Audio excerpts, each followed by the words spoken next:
So I live in a county that was pretty rural until the last 10 or 15 years. The biggest town in our county is pretty crowded now, overcrowded, and I hate it. I moved from there to the countryside. I like where I live, except it can be really creepy at night, because for miles and miles, it's dark and no streetlights. One thing about this county is that the main roads always get backed up real quick. There's an accident or whatever, so it pays to go on the back roads. The back roads, like any other rural place, are less populated, dark, lots of trees, and no sidewalks. Anyway, a few years ago something happened that almost made me stop using the back roads. I was driving home kinda late one night. I decided to take one particular back road that shaved off 10 minutes from my commute home. I was tired and I had to get up early, so I was going fast, trying to get home soon. This road is a little more populated than some, but it's still super spooky in some stretches, because huge trees are alongside the road and their branches and leaves make a tunnel of sorts. So I'm zipping through and around a curve. Up ahead, I see what I thought was a giant garden flag. You know, the flags that people put up in the springtime in their yards? Well, I thought it was a weird flag because it seemed like it was fairly tall and large, and it was in the middle of the road. As I get closer, my headlights hit it, and it's not a flag. It is a person, a lady. She was wearing a red fez. I live in rural Maryland. You don't just see a fez every day. A long, flowy white dress and an orange reflective sash across her chest. A little strange because she's in the middle of the street. As I drove past her, it got weirder. As dark as it was, as I drove by, I could see that she was about 60. She had glasses, and I could see her bright blue eyes. She looked in my passenger window, and she started doing this weird bounce thing. I thought she was going to try and get in my car. Mind you, I'm going pretty fast. I don't know what it was about her, but she freaked me the fuck out. I didn't think that she would rob me. I really thought that she was a soul snatcher or a skinwalker. I honestly didn't think that she was human. I can't adequately describe how creepy she was. I sped past her as fast as I could. I kept glancing in my back seat to make sure she'd not materialized in my car. I prayed, recited scripture, and kept watch in my rearview mirror. It was spring, so a little warm, but I felt bone-chillingly cold. I finally make it home, and I run in to tell my mom the story. I got in just as my brother was telling my mom about this weird lady he saw as he was driving. It was the same lady, but he saw her at the intersection from the highway and the back road, whereas I saw her further down the road. We both had the same reaction. She also tried looking in his car. She was also bouncing around when he saw her. He said that there was a car in front of him that sped off so fast when they drove past the lady. My brother was so freaked out, he won't travel that road anymore, not even during the day. Eventually, I found out that the lady lives in the woods. Apparently, at one time, her family lived on that road. Her father was ill, and she tried to take him to the hospital. He died on the way there, and she drove around with his body in her car for hours. I guess she has mental health issues, and I think she lost the house or got kicked out. I have friends that live off that street, so when I was talking about it, they knew exactly who it was. I still go on that road, but I haven't seen her since. I do hope she's okay, but I really do not want to run into her again.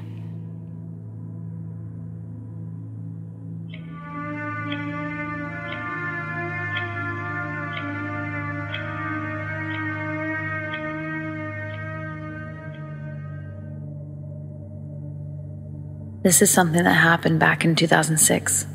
I was 26 and traveling down I-80 across state lines with my boyfriend at the time, who we'll call Chris. We'd been pretty avid travelers for the better part of 2005, 2006. This was our first trip just following I-80 from San Fran to New York. The most memorable stop of the whole trip wasn't our destination, unfortunately.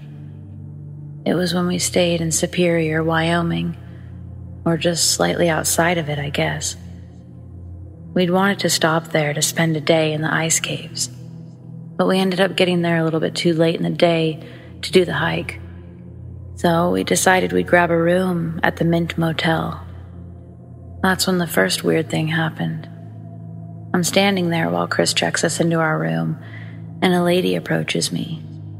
She's wearing a uniform that would indicate that she's a waitress at the diner next door. "Lisa, what the heck are you doing here? I thought you were all tied up with your mans tonight." My name isn't Lisa, but this woman is looking and talking to me like I'm definitely her. I smile and tell her, "Oh, I'm sorry, I think you've got me mixed up with someone else." She smiles, laughs, brushes me on the shoulder, tells me haha, very funny. But when I don't budge, she gives me another look, like she's really examining my face. Awkwardly, I offer my name. "I'm Alex, just visiting with my boyfriend over there." I turn to point to Chris. I turn back and she's just staring at me. Eventually, she snaps herself out of it and says, "I'm sorry. I'm Mary, and wow, my mistake. You are a dead ringer for my friend Lisa. I mean, you two could be twins." I shared an uncomfortable laugh and just dismissed the whole thing as a case of mistaken identity. No worries. I was so unshook I didn't even tell my boyfriend about it when he finished at the front desk. We drop off our stuff in the room, and we head over to the diner to grab some food before ultimately retiring to bed. We grab a seat by the window and wait for someone to take our order. The woman who approaches our table is the woman from the lobby. "Oh, hey again. Alex, right?" I tell her that's right, and this is my boyfriend, Chris. They shake hands, she takes our order, and when she's gone, Chris asks me about my new friend. So I tell him about the lobby experience, and he, like me, shrugged it off. Before our food came, the waitress returns, but this time she's with someone else, another woman. "I'm so sorry to bug you, but I just had to show Angie here, the girl that looks like Lisa's twin. Doesn't she look just like her, Ange?" I watch as Ange, gave me a stare down, the same one that Mary had given me earlier. She agrees and says, "Wow, yeah. No, you could definitely be Lisa." Angie seems uncomfortable, like she doesn't like how much I look like Lisa. They excuse themselves, apologize for interrupting, and walk away. Strange, but okay. We finish our meal, went back to our room, and watched some TV. Before going to bed, we decided to go to the gas station down the street to grab some snacks and waters for the morning at the ice caves. Chris pumps the gas, and I give him a quick kiss, and then I head inside. The moment I step foot in the store, I feel like someone's looking at me. I peruse the aisle in front of me for a moment, and then I look up. About 10 feet away from me are two dudes, staring at me. They then wave at me, almost menacingly. I divert my eyes and I finish my shopping, probably forgetting to grab something, but I feel uncomfortable and I want to leave. I approach the clerk and I'm getting the same stare. What the fuck? They ring me up, slowly, very slowly, and I can feel that someone is now behind me in line. I know it's those two dudes, because they're not in my peripherals anymore. From what I can tell, there's only 3 other people in this store, but it feels like there's a million eyes all over me. Finally, I pay the man, and I walk out a bit faster than I normally would. I hear the two yell something like, "Who's that dude you're with?" But the door closes before he really finishes the sentence.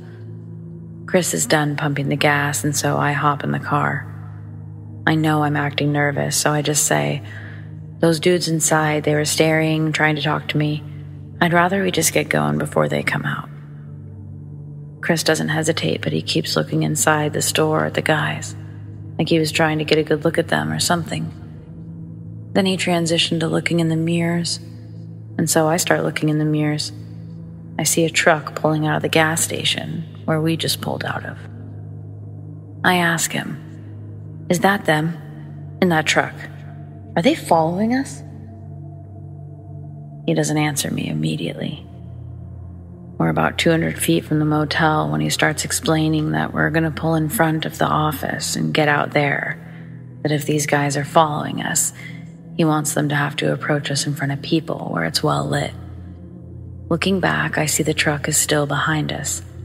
We barely park before I'm out of the car, and the truck is already pulling up to the closest spot available, and they too are getting out of the truck. Chris springs into action, sliding across the hood to position himself in front of me, and for what feels like minutes we stand there. It feels like we're just waiting for these guys to approach, and when they do, they look straight at me and say, "What the hell, Lisa? Who's this guy you're kissing on?" Before either of us can get a word in, the other guy pipes up, "Yeah, Lisa, what the hell? Does Steve know you're out here with this dweeb?" Chris sort of laughs and says something like, "Oh, this again." The guys shift their gaze to Chris and say something like, "Listen, buddy," and Chris cuts him off. "No, actually, you two listen. This girl here, her name is Alex. My name is Chris. Alex is my girlfriend. We don't know who Lisa is, but it's like not her, okay? You got the wrong person, so please just be on your way so we can call it a night." The guys look less upset, but they look more confused. Then one of the guys who's really been staring at me the whole time says that he's not buying it. No way, man. That is Lisa," pointing at me. He continues, "Come on, Lisa, this is ridiculous." "Guys, I don't know what you want from me. I'm not Lisa." Then I think, oh, duh, and I say, "Look, I can prove it. Here's my ID." Chris stops me from grabbing my ID and says, "No way. Don't show these guys where you live. You don't owe them anything." They keep looking at me, and the one that's been mostly quiet says to the other, "Whatever, man. Let's just call Steve. Get him down here and let him decide what's what." "How about that? Not Lisa. We'll just call your actual boyfriend, and him and this guy can duke it out." I can tell he's really expecting me to be upset, to react in some way to what he's just told me and what he's doing. But I just tell them, "Yeah, actually, that's a good idea. Just call your friend. I'm sure he can clear this up for you two." I tap Chris's shoulder, and I say, "Let's go." The one guy steps in front of us and says, "No, I think you two should wait for Steve." Chris is about to say something. He's getting heated at this point. But then the guy on the phone taps his buddy and says, Steve says he's with Lisa right now. They're at the bowling alley in Rock Springs." Chris and I watched as the color drained out of these two guys' faces. They went from being so sure of something to being almost afraid of something. They both just sort of stand there, looking at us. They don't hang up their phone, but they don't say anything. So Chris and I start walking back to the room.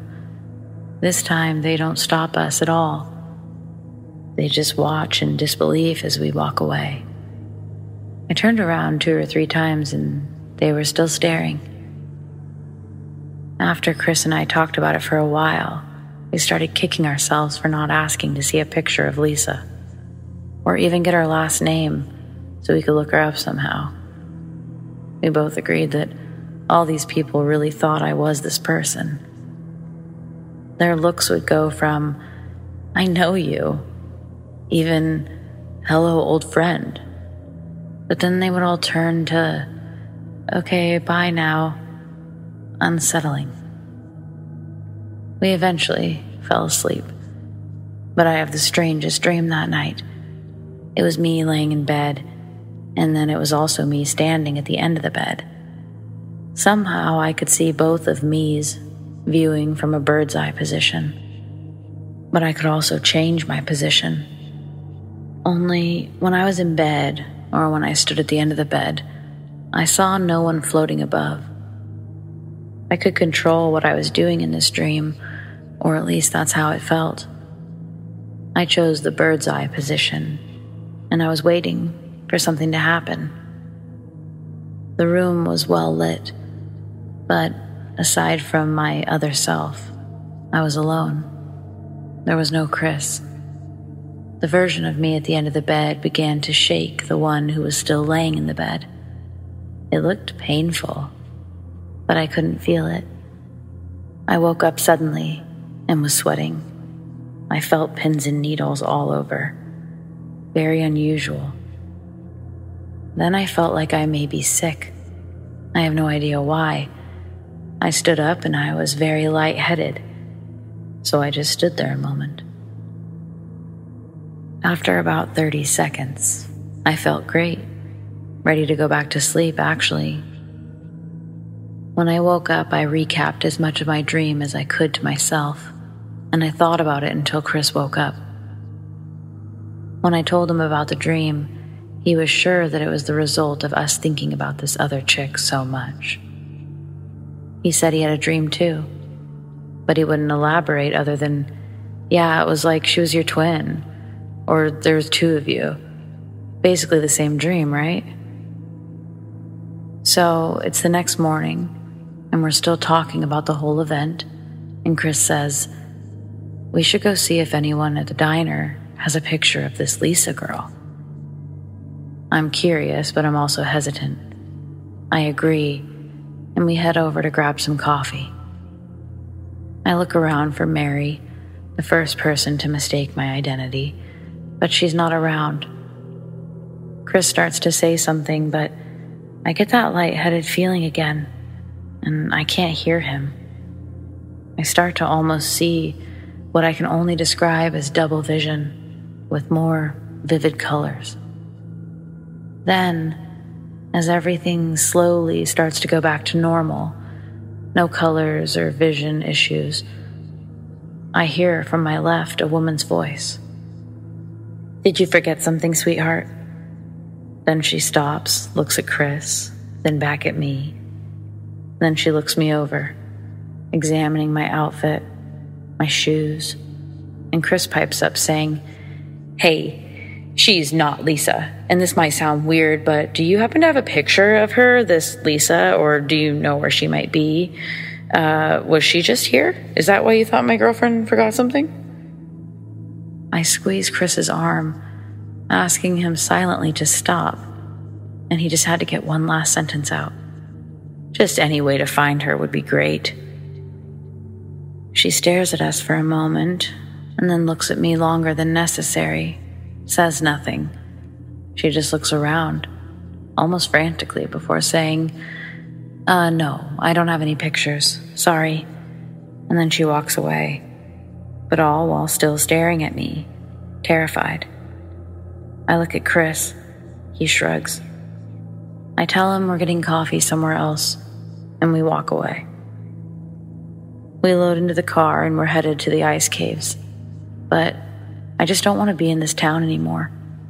I tell him, "Let's go straight through, and if we want to hit the ice caves, we can do it on the way back to Cali." He tells me he thinks that we should go, and that we should keep trying to find this Lisa person too. I couldn't give him a good reason, but I just felt like everything in me was saying no. I'm not supposed to be here or something. Without too much debate, Chris agrees that we can make our way out of town. I'm relieved, but I don't feel entirely better. We're passing the last gas station in town, making our way to the light to get from the 371 to I-80. And Chris goes, "Holy shit, Alex. Holy shit, that's her." I sit straight up and I try to see which car or person he's referring to. Where? I don't know which car you're talking about. His head is now turning to the left, and then he moves to looking in the rearview mirror. "Alex, that girl, the one in the brownish car, that's definitely Lisa. Like, you're sitting right next to me, but I swear to God, I also just saw you in that car. She's even got the same hair as you, like wearing it the same and everything. That's kind of scary, actually. Wow. Oh my God, I know I sound like those people, but wow." He's kind of rambling with this level of excitement or amazement, and I just don't know what to say. As I look back at the brownish car, it's continuing its way towards Superior. But all I see is a black mass that seems to fill the entire interior of the car. It's like you couldn't see the seats on the car, or the heads of the people. Just a pulsating darkness. I don't say a thing, but I think to myself, yeah, I don't want to be here anymore. I managed to say to Chris, "Let's just go.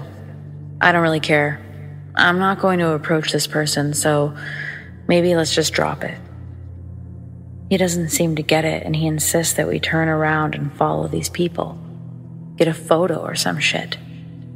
I don't know how to tell him that I just saw a black mass invade that same car that he wants to follow, so I don't. I just patiently-ish say, "Let's just get the hell out of here, please?" I remember he sort of sighed or moped a bit, but ultimately he stayed en route. After a while, I started to get almost worried. I mean, he was silent for a long time, which was unusual. Eventually, he broke the silence with an apology. "I'm really sorry I insisted on you meeting this Lisa chick and following those people or whatever. Like, I don't know why I did that." I reassure him it's fine, but he stops and he tells me, "No, Alex, it's more than that. It's like I didn't actually think that we should follow that car. I actually was really uncomfortable with the idea, but somehow I was suggesting it, and I don't know, just really sorry about that." I told him about the feelings that I got from the idea of staying in that town. I tell him about the black mass. At first, he's supportive of what I say. After several minutes, though, he says, "A black mass, huh? You don't think you're, like, possessed or something, right?" Not gonna lie, I was sort of offended or irked by this. "Do I think I'm possessed? No, Chris, I don't think I'm possessed." Then I feel bad, like maybe I shut him down. So after some time, say, "I was thinking more like a doppelganger, a fancy way to say long-lost twin. Like, couldn't that be something? I don't know exactly what it means, but people have talked about them being a thing before, right?" Now this is where Chris and I ultimately disagree about the whole experience. I mean, it goes deeper than just this experience. We aren't together anymore, after all. But he believes it to be the work of the devil, that I'm possessed, or that something was trying to possess me while I was there. We just go back and forth on how illogical each other's ideas are. He doesn't believe in doppelgangers, and I don't know what I believe in, but I certainly don't feel possessed. Maybe neither of our theories are correct. I just know I had that feeling, the I don't think we should meet, and I wasn't even sure why. Only later did I learn that you shouldn't interact with your other self. So that feels like my intuition doing its job, and me doing mine by listening. The dream I had that night, it also felt more like a hallucination. Then there's the dark mass. I mean, what does that mean? What is that about? It doesn't seem to fit with most accounts of potential doppelgangers, but I'm not sure. Most eerie to me was probably the way the people looked at me. They really saw someone else at first. In a very small town, They mistook me for this person that they see every single day, seems like. And when they had to accept I wasn't her, they almost looked afraid. To my knowledge, Chris has never been back to Superior, and neither have I. We definitely didn't stop there on the way back. It's amazing how many other ice caves you can find when you're really trying just to avoid one.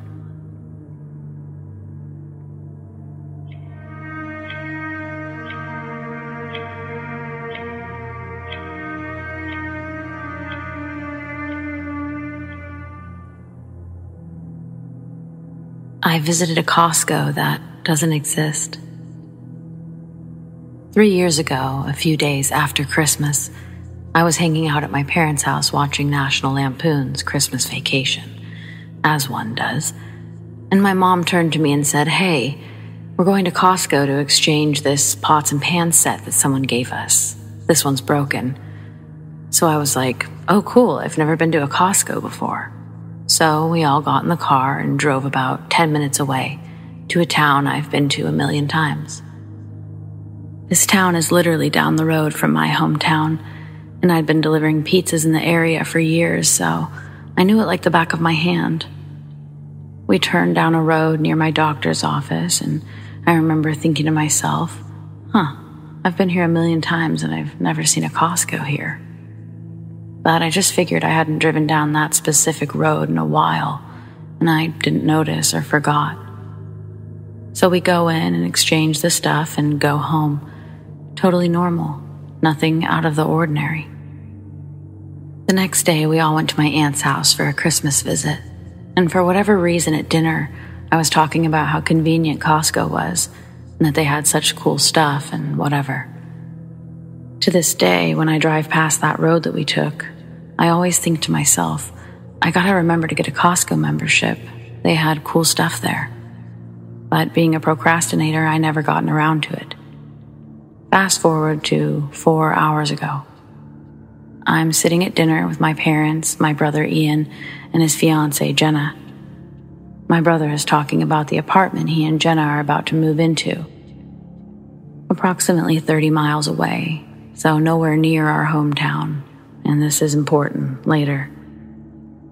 And my brother says, and the best part is that there's a Costco down the road, so we can get all of our groceries in bulk. And I say, "Oh, cool. I've been thinking about getting a Costco membership for the same reason." My mom gives me a funny look and says, "Why bother? You'd have to drive all the way to Ian's apartment and back for groceries." Confused, I said, "Why? I would just go to the one in XYZ town. That's like 10 minutes away." Everyone looked at me funny and said, "There's no Costco in that town. The closest one to us is the one that Ian's talking about." So I remind them all of the time after Christmas that we went to exchange pots and pans. My mom tells me that A, she's never had pots and pans from Costco. B, there is no Costco in the town I was talking about. And C, that she doesn't even remember us doing anything of the sort that year. I then think back to my aunt's house, where I was talking to everyone about Costco and how I wanted to get a membership, and no one had thought anything weird about it. I said, "Guys, it's literally on the road that Dr. Whatever's office is on, down the road from there and to the left." And my dad said, "That's an abandoned strip mall back there. There hasn't been a store there since we moved up here in '96. I was so sure of myself that I said, "Are you guys ready to be more wrong than you've ever been in your entire lives?" And I pulled out my phone. I Googled Costco near me. And sure enough, here's what I found. The closest one is the one that Ian was talking about. Then I Googled Costco in XYZ town, and no results. We debated about this back and forth for a while. My mom said, maybe we went to Sam's Club or a BJ's that day. Those used to be around there. But I know where they both are in town, and I'm absolutely certain it wasn't either of those. I have absolutely no idea what that's all about, and I'm 100% certain I didn't dream it. My dreams are never realistic, are usually nightmares, and are very fleeting due to my medication, so I never really remember them. If anything, I'm just upset now that there's no Costco by my house and that I can't shop there.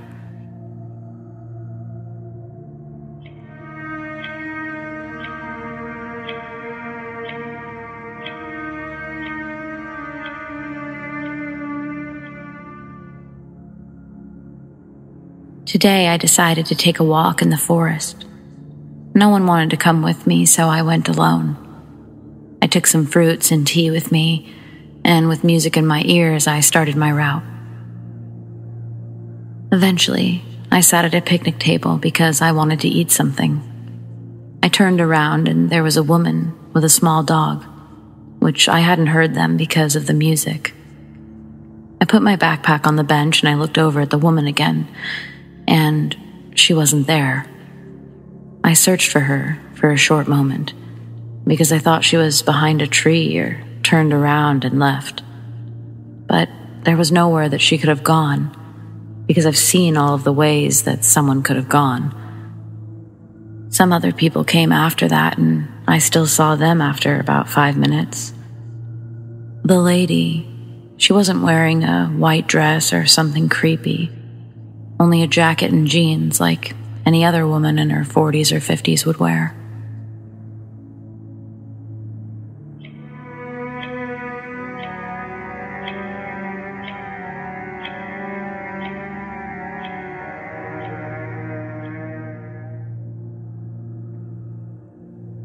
Well, here we go.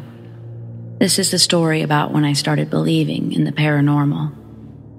When I was younger, I lived in a town called Colpmont, Pennsylvania. It was one of those half houses where we owned one side and another person owned the other. I always got strange vibes. The stairs to the basement and the upstairs felt like it was on fire. I would become red every time I went up and down them. My breathing would become heavy, and at one point it got so bad I passed out. My parents thought I had asthma, but the doctors said I was healthy as a horse. One night, I was in my bedroom. I had SpongeBob on and fell asleep. I woke up in the morning, and sitting on my rocking chair was an older fella. Wet strands of hair, a stained tank top, dark, cold brown eyes, a chain wrapped around his legs, and boxers. All while he was soaking wet. He disappeared, but then I heard a dark noise from my closet and a light emanating from it.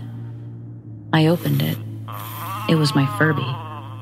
So I took the batteries out, but it wouldn't stop. It kept talking. Then I looked behind me, and there he was, the man, grinning with his crooked teeth. He charged me. I dropped to the ground, and I got hit with a sudden cold feeling. I opened my eyes, and I was soaked. I screamed. Boom! My door slammed open as my parents rushed in. I exclaimed, "The devil! The devil!" My mom cuddled me in her arms, and my dad was asking what happened and why I was wet. Once I calmed down, I explained everything that happened. I changed into dry clothes and was put back to bed. It was explained by my recently divorced dad that he's seen this guy before, but nothing else. That's all he said.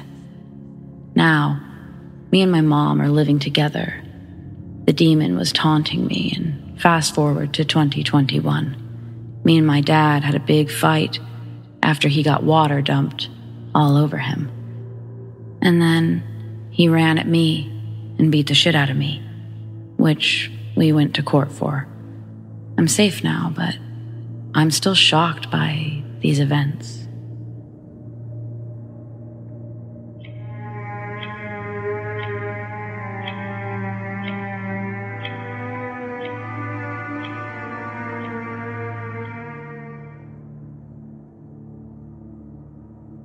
The following story was told to me by my grandmother a few years back. She was visiting us a few days ago when I asked her to retell us the story. I don't know if it's true or not, but I believe her, being a person who believes in ghosts, spirits, God, etc. Well, the story goes as follows. It was when my mom was in 6th or 7th grade. The year was 1991, I guess. All of my grandmother's daughters, total of 5 sisters, including my mom, plus her son, were home. My granddad was at work at the time.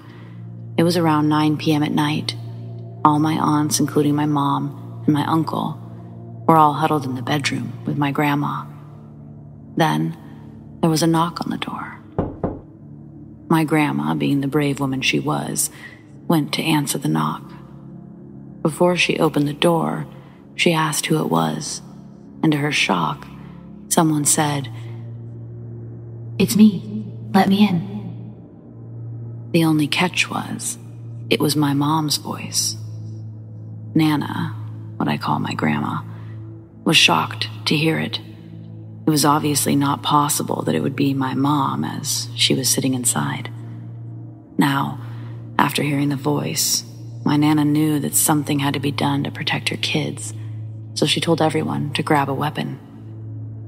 When everyone was armed with either kitchen knives or long wooden sticks, they went to the door, and my Nana shouted, "Who's there? I know you're not my daughter." There was silence, and then they heard a very, very, very creepy laugh. Way creepier than any horror movie. They waited a few minutes. Then my mom, being the oldest, got fed up and opened the door. There was no one there, just a piece of thread that was worn on the feet. The thread was not there before, my Nana told me, and the front gate was locked. Everyone was spooked out and they went to bed. Nothing has happened since. My mom doesn't remember anything, but I guess that's a given since it's been 31 years since the incident.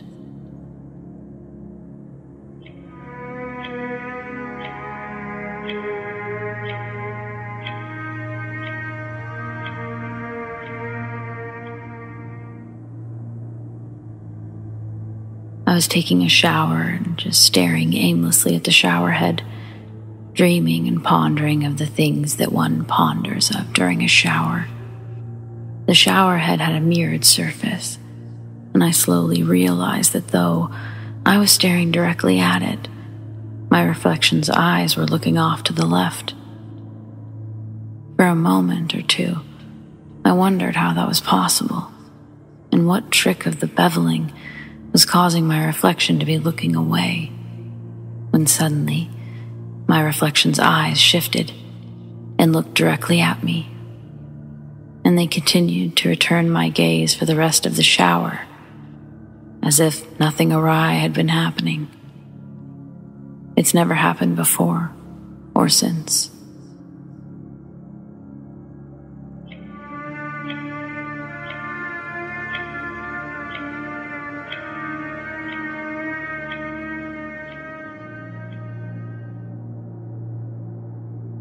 I was drinking with my girlfriend's dad over Easter. His name is Daryl, and he's a really big conspiracy theorist, but his story was a first-hand account. Something his then-wife saw right beside him. He told me it was a clone, but what I think he was possibly suggesting is a doppelganger. It all started after he'd been ranting about aliens for a while. Don't get me wrong, I believe in aliens, but I don't know about the whole Men in Black thing.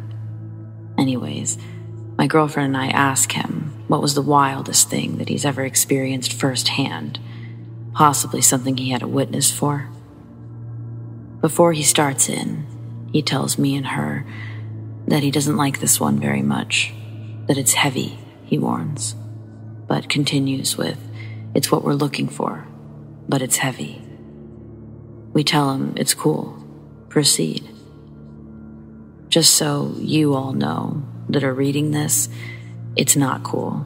It's absolutely shocking, and He was fair in his warning that it's heavy, so just don't say that I didn't warn you or whatever. Okay, so this all occurred in the early 2000s. Daryl and his ex-wife were in Las Vegas. He says that they were scheduled to take a helicopter tour over the Grand Canyon. As they were waiting to board, his ex-wife points out that this other man has a striking resemblance to his own. Daryl says that he couldn't help but to agree. He says his stomach dropped when the man turned around and had the same birthmark on the back of his neck. Daryl has a pretty big, unique-looking birthmark that spans from his neck to the middle of his back. If you believe birthmarks are past scars from death, I'd say this birthmark looks like he was chopped with a sword. When Daryl saw that identical birthmark, he says he knew that his DNA was stolen at the hotel they stayed at. He did his best to collect everything that he had used, he said. Cups, silverware, towels. But they must have collected hair samples while they slept, he said. Now, with this wild theory becoming more fact than plausible in his mind, I interrupt his rant and ask, "So, what did you do?" He says that he confronted the imposter. His ex-wife was pleading with him not to, but Daryl had to expose the truth.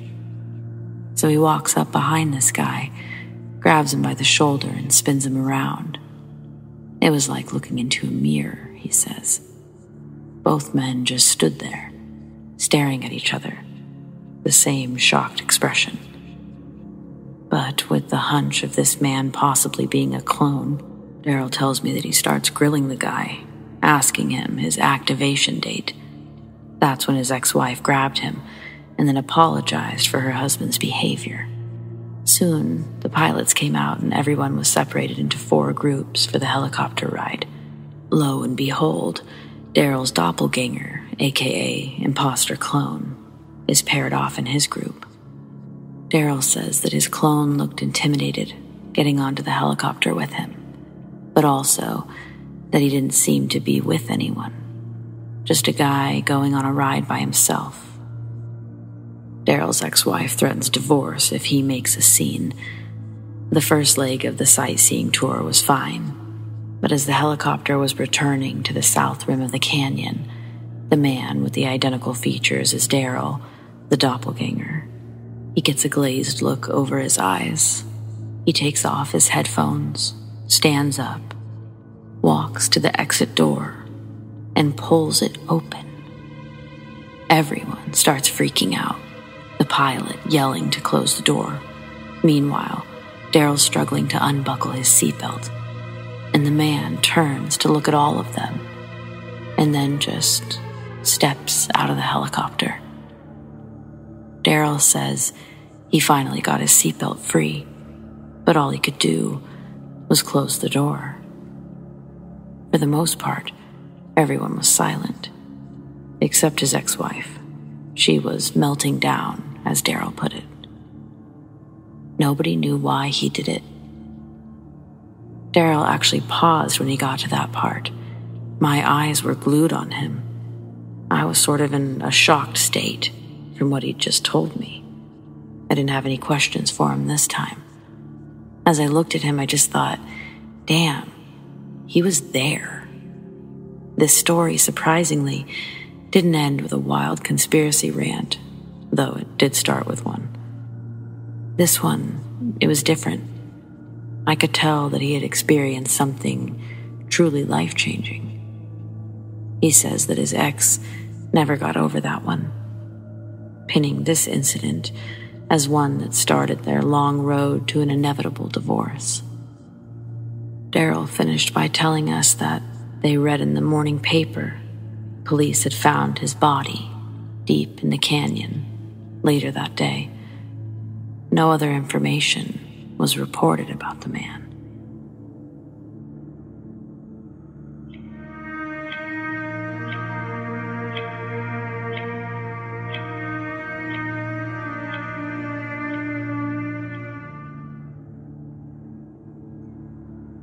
I lost my mom when I was 17. It was a hard, weird time, made stranger by an unsettling encounter I had just days before it happened.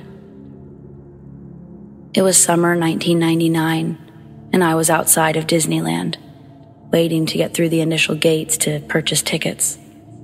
I had to pee so bad, and at the time, the only solution before you got inside the park was to lose your spot in line and walk to the temporary bathrooms along the gates.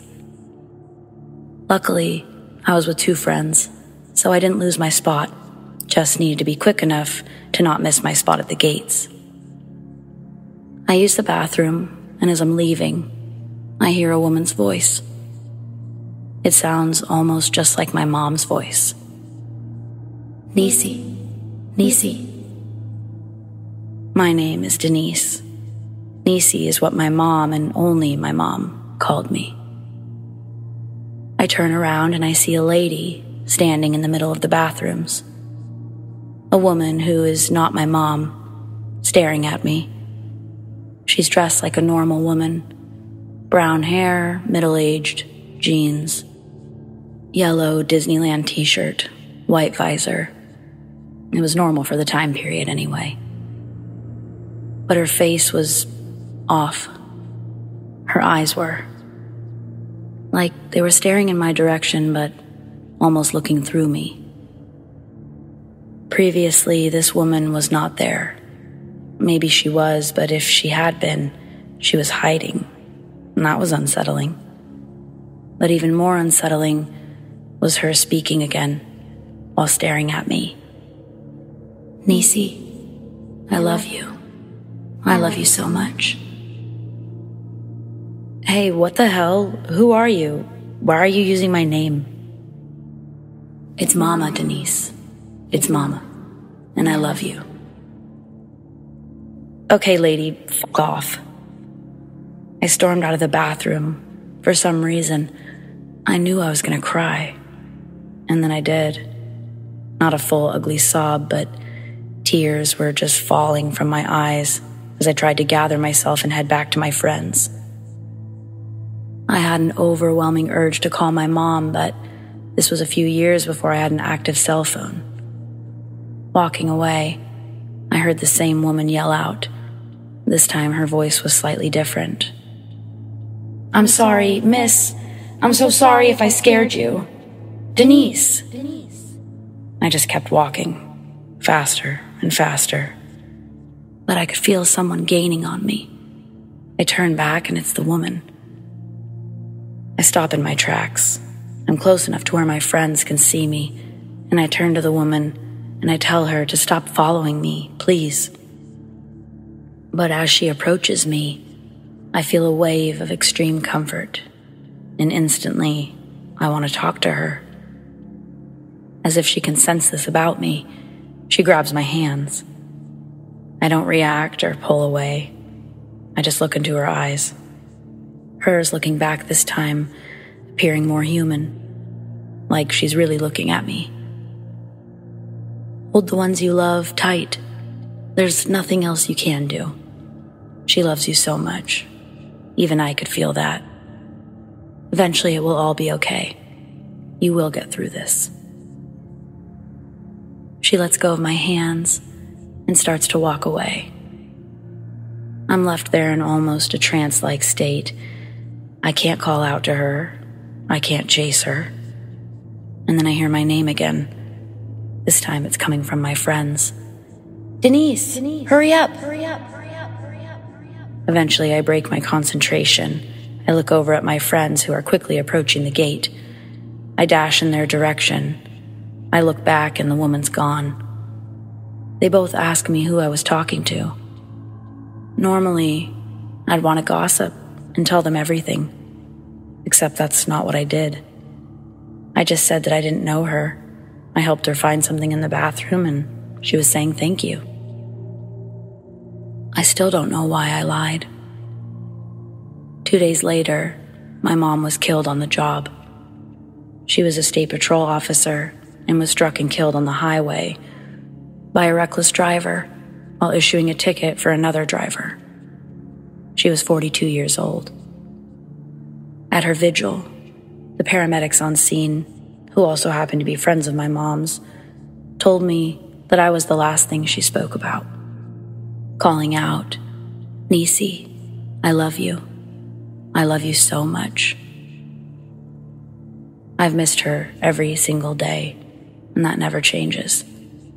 But I've never once questioned how much she loved me, and I know I'll see her again, like I do in my dreams. I guess the only thing I've been trying to figure out is, what exactly is this woman? An interdimensional being? A psychic? A psychic medium? I can't decide if what she possesses is a gift or a curse. At times, it feels like she gave me a gift, but what a burden for her to carry, to know, to communicate. Whoever or whatever she was, thank you.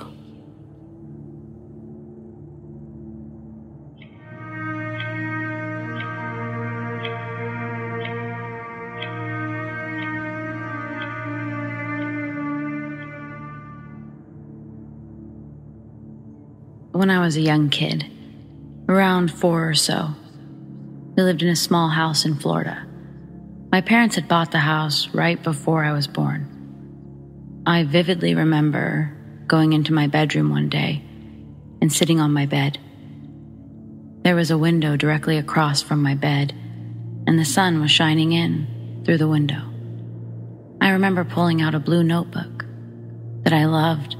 It had stickers all over it, and I started to draw in it. All of a sudden, I remember getting up and walking into my closet. I have no idea why I got up and went into my closet. But once I went through the door, I was not in my closet.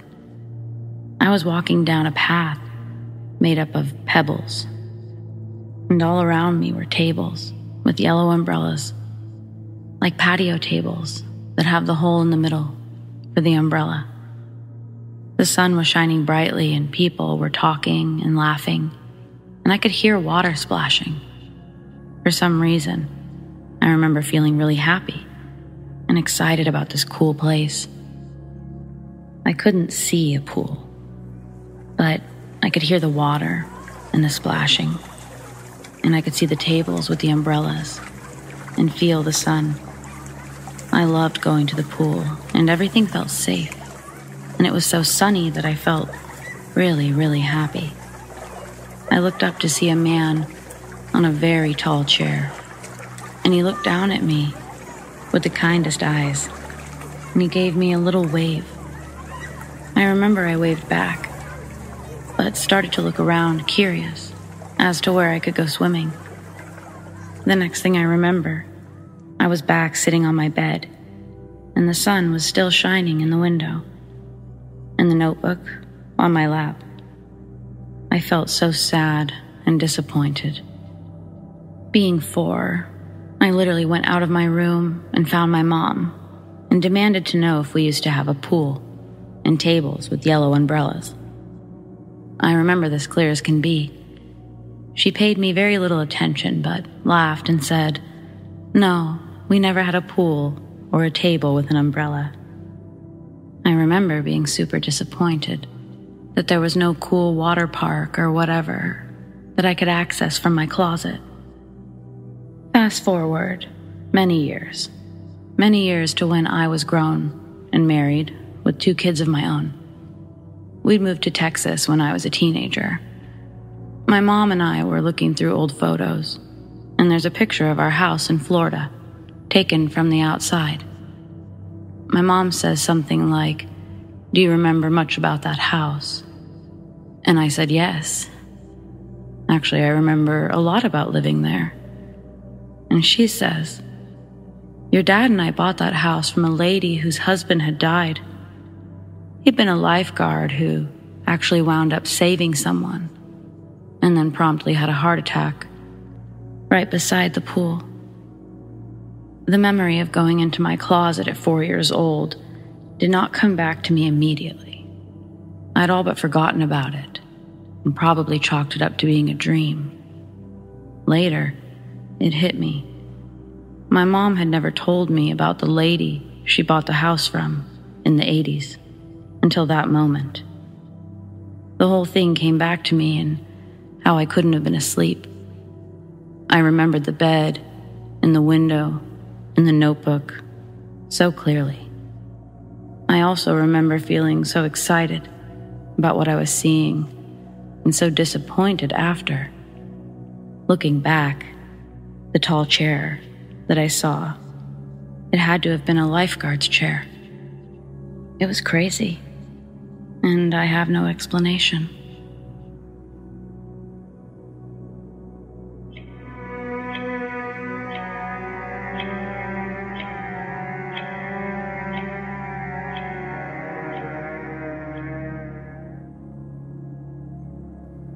I sometimes repeat a day. I always tell myself it's just a dream or déjà vu. I first experienced it when I was 18. It was 2016 and I was in college. I woke up that day expecting it to be Wednesday. I went to my small pantry to look for breakfast, and I saw the cup of noodle I ate the day before, and I thought that I'd just forgot buying another one. I drank coffee, and I saw my wallet and thought I had extra cash. I might go buy a muffin at the bakery. Then I went and rode the bus. And weirdly, it was the same bus I rode yesterday. I knew the driver, and he greeted me. I nodded at him and said, "Good morning." That was around the time it felt weird. I entered our classroom and got confused when our professor on modern physics was sitting in the front, waiting for us. It was 5 or 10 minutes before her class, and she's always early. She was my favorite professor. I asked my classmate, "What's Mrs. M doing here? Shouldn't Mr. T be our first period?" And my classmate told me that Mr. T's period is Monday, Wednesday, Friday, and it was Tuesday today. Chills ran through my spine, but I laughed and told him, "Stop kidding around." Then he showed me his phone, and the date was the date of yesterday. I was speechless as he laughed at me. I guess I told myself this day was a déjà vu. I went on with my day, saw the people I saw yesterday, talked to the same people, did the activities we did. I got higher scores since I knew most of the answers. I went to my girlfriend's school. We went and ate dinner. I walked her home, kissed her goodbye, and went back to my boarding house. All of the things I did yesterday. I even searched through my study table to look for my notes in calculus that I wrote after I went home, but it wasn't there. It's happened to me 3 or 4 times now, and I'm a physics major grad. I'm reading a lot about altering time and space patterns, but the nearest thing I can conclude is that it was just a dream that I happened to live again in real life.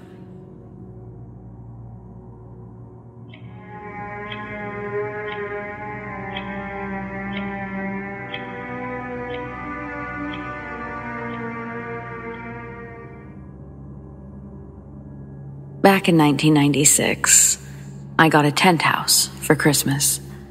Basically, it's a plastic sheet with windows cut into it, held up by a frame. I used to play in it a lot, and in the end, my mom had to take it out of my bedroom because she would find me playing in it at 2 a.m. One morning, while my mom was giving me breakfast, I told her about the little boy that lived in the tent house. I told her how we would play at night and how he would get angry if I tried to sleep. So my mom, being pretty creeped out, took the tent house down and she put it in the garden, and I never spoke about him again. So basically a child's imagination. A funky tent house is easily explained, right? Well, in 2017, I was house sitting while she was away. In the early hours on a Wednesday morning, I woke up a bit groggy in my old bedroom. I stood in front of the window, looking out to the garden, and for a moment, in the darkness, I'm sure I saw a little boy waving from the garden. I put it down as tiredness or anything else, as I was rather spooked. The following day, I go into the garden to smoke, last night's thoughts still running around in my head. And in the corner of the garden, under trash bags and gardening tools, was my old tent house.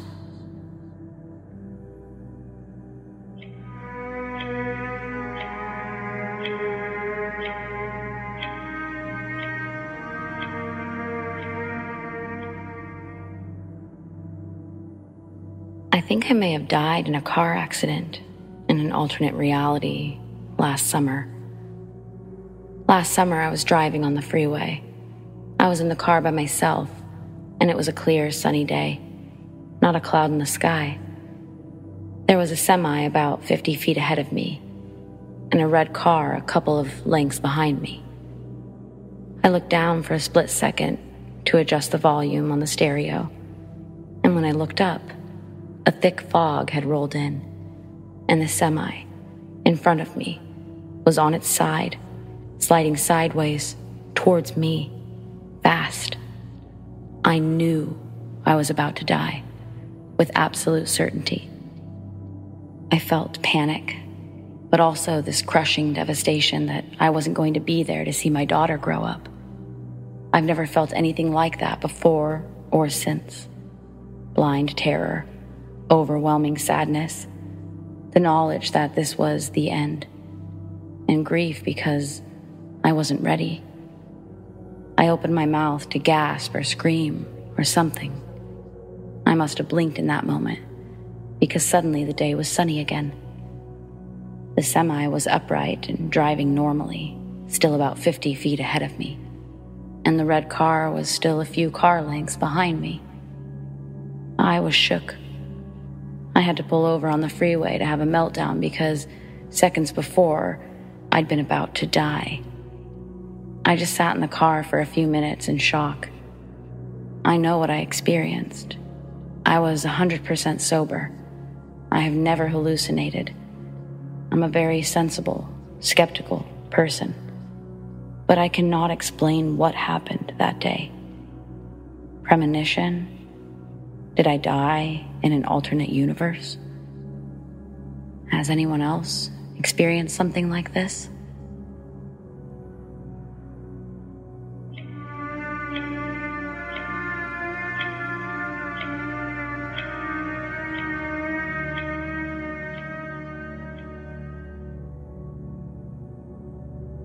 So, this is a personal one for me. I have Ring cameras in my house. At the time, I was in my old house. It was basically a doggy camera to make sure my dogs were okay while I was at work. I'd always catch paranormal stuff on it. At one point, it happened so often, it wasn't exciting. Fast forward to one night. I'm asleep. My dog, Chihuahua, is sleeping on top of the blankets. In this video, there's a voice that is identical to my mom's voice, who passed away a year prior to this happening. It's her voice saying my dog's name, and as it said, my dog's head shoots up and she stretches. The voice even says the nickname of my puppy, in the exact same way that my mom did. So I first was extremely happy and enlightened almost. I didn't have any fear because it's my mom, right? Shortly after this, my mom's urn went flying across the table and onto the floor while my boyfriend and I were watching a movie. This scared me to no end. I lost my breath halfway up the stairs and I collapsed, hysterically crying. My mom wouldn't do this to me. So I'm wondering if that voice was something trying to get me to interact with it, because I'm irritable and sensitive to things like that. I just want some opinions. Also, please don't ask for the video. I won't be posting it. It's extremely personal to me. I don't feel like it's something that needs to be heard or seen by thousands of people, as I love and miss my mom dearly.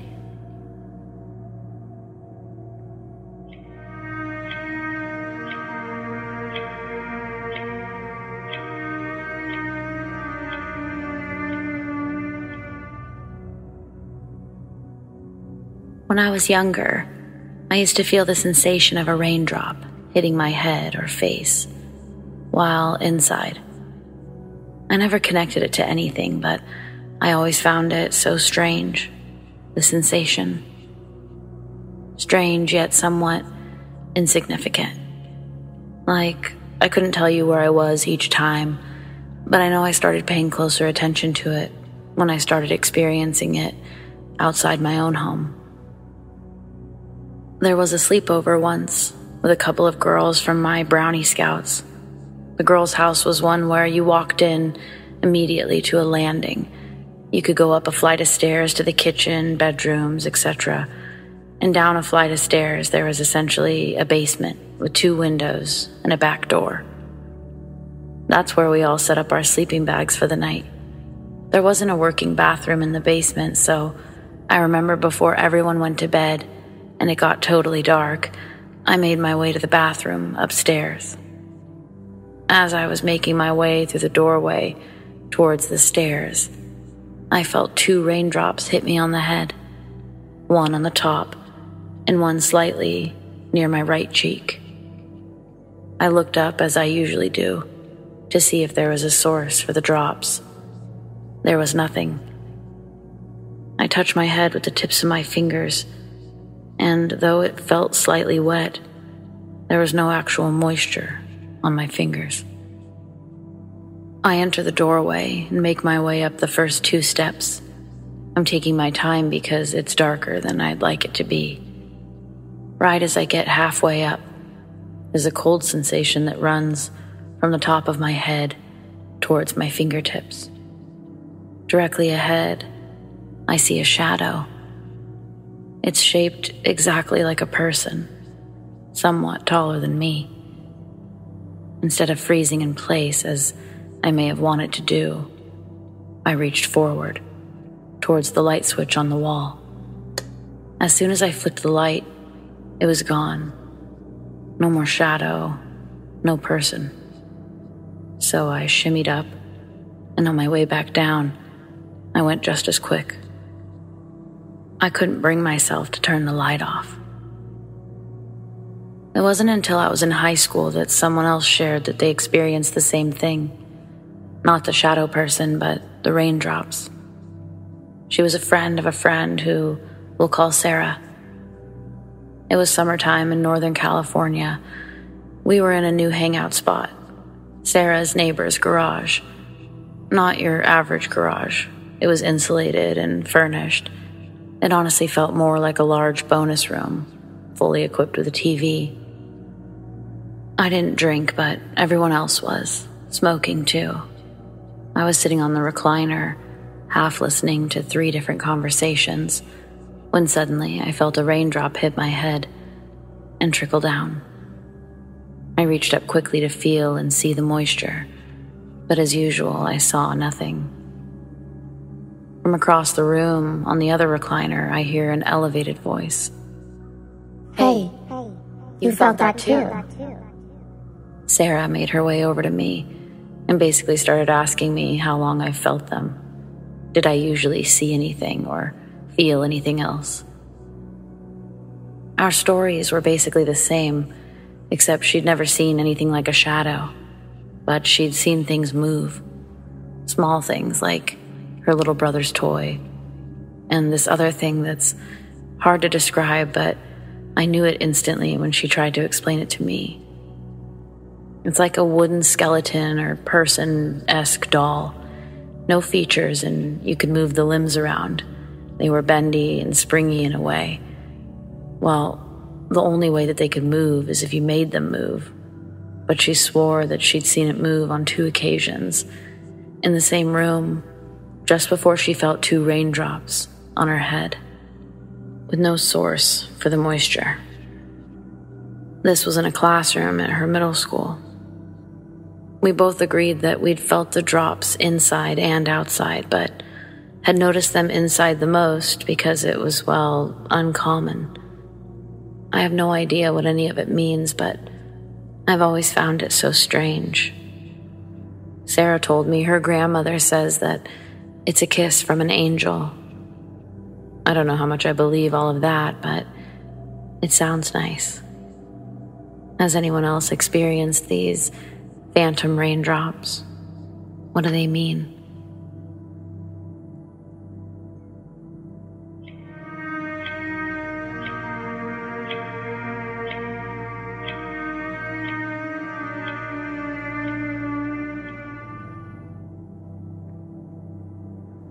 So I go to the grocery store around 6-ish to pick up food for the week.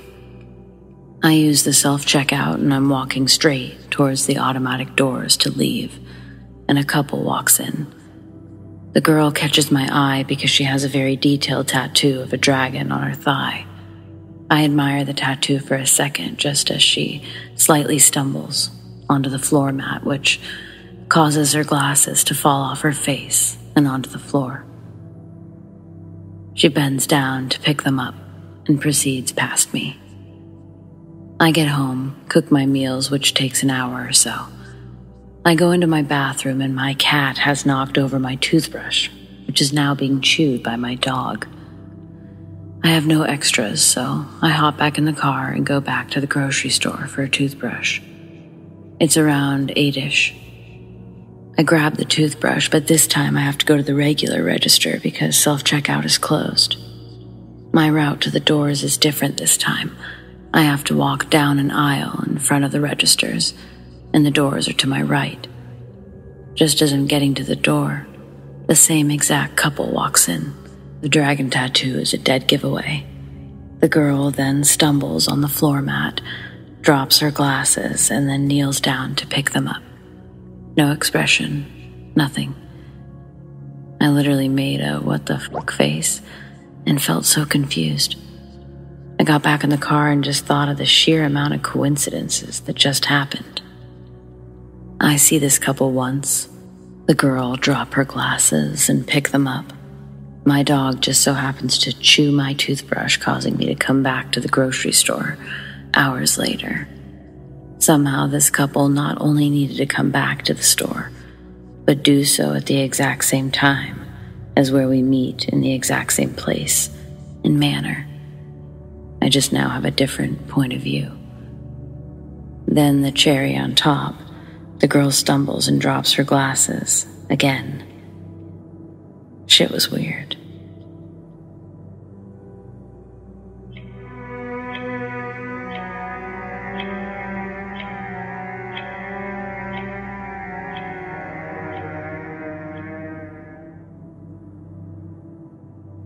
This is honestly the strangest thing that's ever happened to me, and I still truly cannot wrap my head around it. A couple of months ago, I was home alone while my partner was out running errands. I was taking a shower and I heard the bell that we keep on our door ring and someone say, "Hello?" I had a podcast on, shower running, and the fan. So I said, "Honey, is that you?" And they said, "Yep." It sounded like my partner, and so I continued to ask a couple of things, and they responded. When I got out of the shower, my back door was wide open. My dog was pacing around, and my partner wasn't home. I called him and I asked if he had left again, and he was still out. I checked his location, and he was indeed still cleaning my car a town over. I had an entire conversation with a stranger in my home while I was showering, not knowing. Nothing was taken. My dog was not harmed. The police couldn't really figure it out. I don't have a history of auditory hallucinations or disassociation with reality. To this day, I think about it, and I just get chills of what could have happened if there was a different motive. Has this ever happened to anyone, or have you heard of anything like this happening? The fact that I'm fine is great, but it's such a strange thing to do to someone.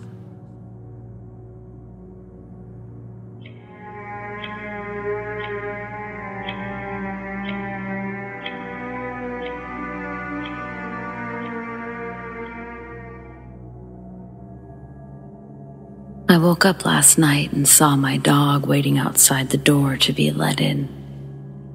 But my dog was laying right next to me. Last night, I was sleeping on the couch because of an ant problem in my room. My dog is very clingy, so he never left my side that night. I woke up around 4 or 5 a.m. while it was still dark, and I saw my dog outside, sitting, peering at me through the glass door. I looked down. My dog is still laying by my side. No, I was not half asleep. I was fully awake. It was like a mirror reflection of what my dog looks like. It wasn't a fleeting image, corner of your eye type deal. It was there for a few minutes. At the same time, I hear what sounds like my mother, moving stuff around in other rooms. I called out to her, but no answer. She later tells me she was not awake. For some background info, I'm always watching horror movies, paranormal investigations. Doors are constantly being opened. I also cleanse my house very frequently, but I hadn't for a few weeks. I went back to sleep because this certainly wasn't my first or worst rodeo with the paranormal. But I was curious if anyone might know what exactly kind of entity that may have been, or if you've heard of anything similar. Just thought this might be interesting.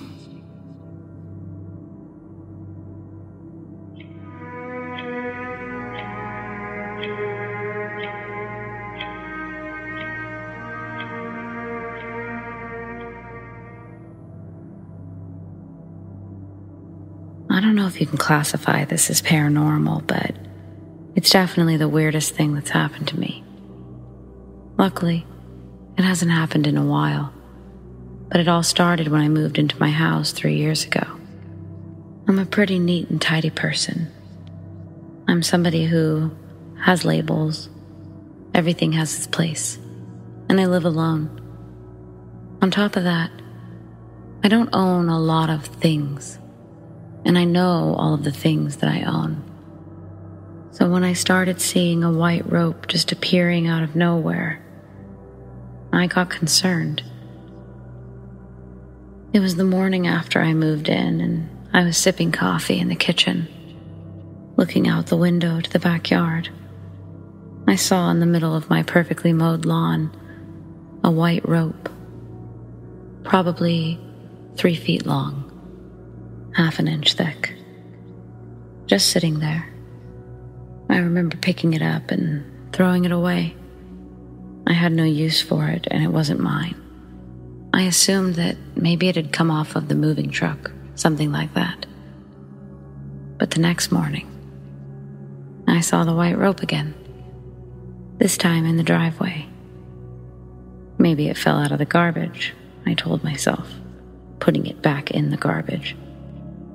Probably about a week later, I was cleaning the house, getting ready to have my first dinner party.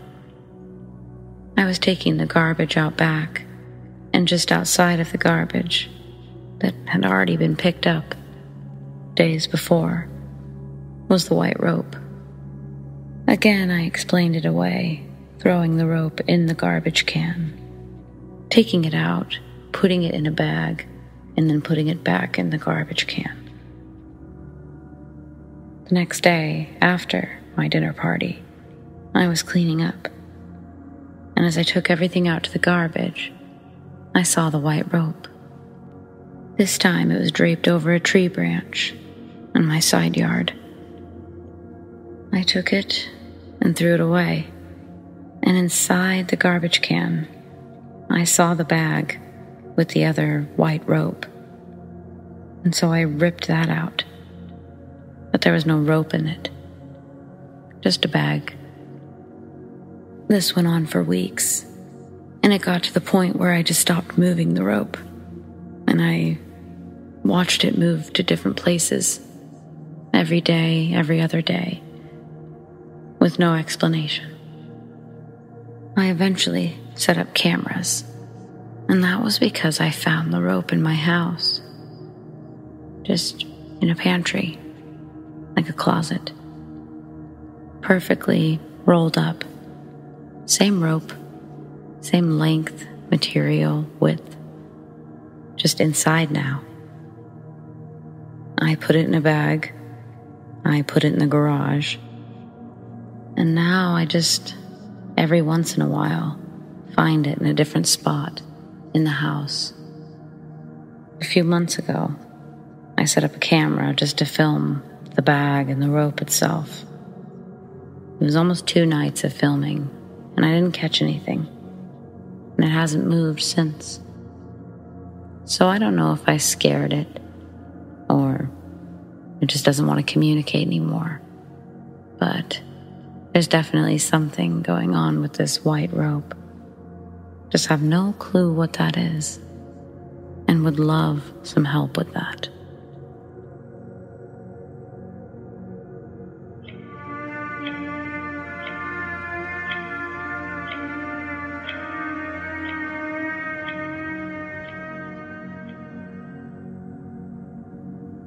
Ghost Drivers in Fancy Cars. Story by you/mygf made this. I drive the same back road in town a lot. Never had anything unusual happen on this drive until several months ago, February 2021. I was driving to pick up my girlfriend from work like I do every day. From our apartment, I prefer to take the back road I mentioned earlier. The road is shaded by tree canopies and these hidden driveways that lead to some really beautiful houses and farms. I'm not much of a car person, but one of the houses on that street has a really nice classic car that's always parked in its driveway. Pretty sure they never take the thing out at all. It's almost white, more eggshell than anything, and its tires are white and black, like none I've ever seen. Usually I sort of slow down as I drive by if I can remember it's coming up, just to look at the thing. My girl feels the same way. Well, one moment I'm driving, passing the house, and I turn to look up at the car, which is sitting in the driveway. Now, out of the corner of my eye, I see what looks like headlights coming right for me. I turn, and sure enough, the same car sitting in that driveway is heading right for me. I immediately pull off to the right, slamming on my brakes and looking in the rear view to see the car that almost killed me. But there's no car. The road stretches long, and there's no car in sight. I literally get out of the car, run across the street to the house where the fancy car lives, and it's still in the driveway. The road, the neighborhood, everything is completely quiet. I literally have no idea what just happened, and so I get back in the car and I take off to pick up my girlfriend. The rest of the way, I'm just replaying the whole thing in my head. By the time I see my girlfriend, she's already suspicious that I'm pretty distracted. So after hearing about her day, she asks me about me, basically saying, "What's up?" I tell her what happened, and she's super spooked by the story, asking me to be serious, and when she's convinced that I am, she tells me that we have to find out who owns that car. I wasn't sure how we were going to do that or why it mattered, but my girlfriend's one of those people who just feels things, if that makes sense. Like when she makes a move on anything, she's usually right about the outcome. We joke often that she's a witch or something. So anyway, we decide to stop by the house with the car. It's about 6:30 p.m., and I'm going on about how they're probably eating dinner and she tells me, no, they aren't. We ring the doorbell, and to the front door comes a woman who's dressed in a nursing outfit. She's asking if she can help us, and before I can say anything, my girlfriend asks, "That car, are you the owner? It's beautiful."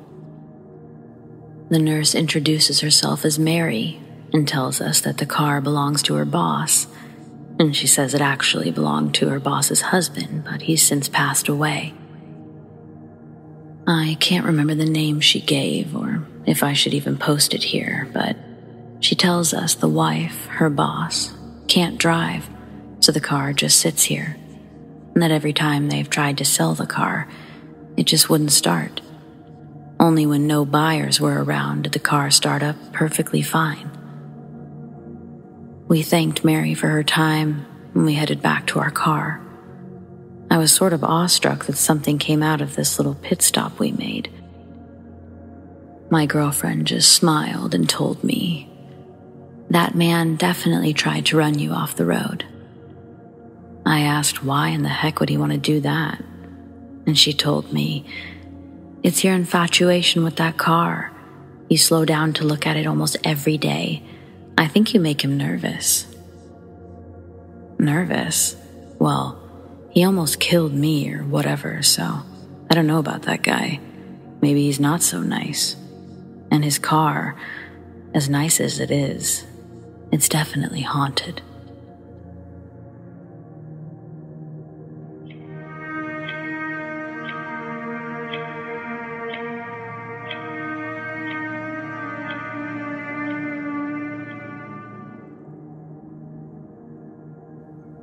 So before I go too into detail, I want to make sure that it's clear to everyone reading this that I realize how crazy it sounds, but I assure you, it is true. Every word. I would think that someone was on something if they told me this, but I lived it. So, sometime back in 2004 or 2005, I lived in some apartments in North Austin called International Residence. I had a small efficiency apartment by myself, and at the time, I was trying to become a world-famous rapper. You can still find some of my stuff on YouTube. Anyways, I had more beer in my fridge than food. My neighbors were the strippers that lived across the way, and they wanted to hang out with me every single day. I had no complaints, of course. Well, on New Year's, I decided that I would go to my cousin's in Sealy, Texas, about 100 miles away, for a New Year's bash. I arrived in Sealy, and everything was great. We partied down, had a good old time at this huge, fancy ranch. After the party was over, I headed back to my cousin's, still in Sealy, mind you, and I crashed out on her couch. So, the dream. That night I had the most vivid dream. Now, when I say vivid, I mean it was so real that I thought it was absolutely 100% real. I remember I walked up to my neighbor's door, the stripper neighbor, and I knocked. They were having a party. They opened up the door and had a house full of people. Everyone was happy to see me. I remember taking pictures with people. In particular, one of me and the stripper neighbor kissing at midnight. I remember taking shots and everything that you do at a New Year's party. I remember everything but leaving. I do remember walking out the door and then nothing. The next day. The next morning, I wake up on the couch at my cousin's in Sealy, 100 miles away. I had to catch a bus that morning, so my cousin dropped me off, and I headed back to Austin. My mom was waiting for me and drove me home. I was walking up to my house, toting my bags, and as I'm standing there trying to unlock my door, I hear, "Hey, Grinch." That was my nickname. I got it tatted on my back. I turn around and it's my neighbor, you know, the stripper. "You enjoyed the party last night?" she asked. Assuming she meant my cousin, since that's where I was, I said, "Yeah, how was your party?" She looked at me funny and said, You should know. You were there. I, in turn, looked at her puzzled, remembering the dream from the night before. I was in Sealy last night. Remember, I went to my cousin's. My mom just dropped me off from the bus stop. I think she realized I was serious because she took a moment to look at my bags and started saying, No. No way, dude. No fucking way. We saw you here at the party last night. I said, That's impossible. I was passed out on a couch 100 miles away. We took pictures of you last night, dude. I've got them on my camera. She was adamant. I assumed that somebody came to their party that looked like me, and they were all too drunk to realize it wasn't me. And so I was like, let's see these pics. So we go up to her apartment and sit side by side on the couch and start looking through pictures. The first few weren't out of the ordinary, people having fun and whatnot. Then we came to the picture that looked weird. The one where a guy that I knew was standing there with his arm up, like you would if you had it around somebody's shoulder and you were posing for a picture. But there was nobody there. I started to feel cold and sweaty because I remembered that in my dream, I had been in that picture. We go through a few more pictures and come to one of everyone together. I remember it also from the dream. I remember being right in the middle, but in this picture, there was a blank space right where I should have been standing. I look up at my neighbor, and she's about to cry. She was so freaked out. I was freaked out too.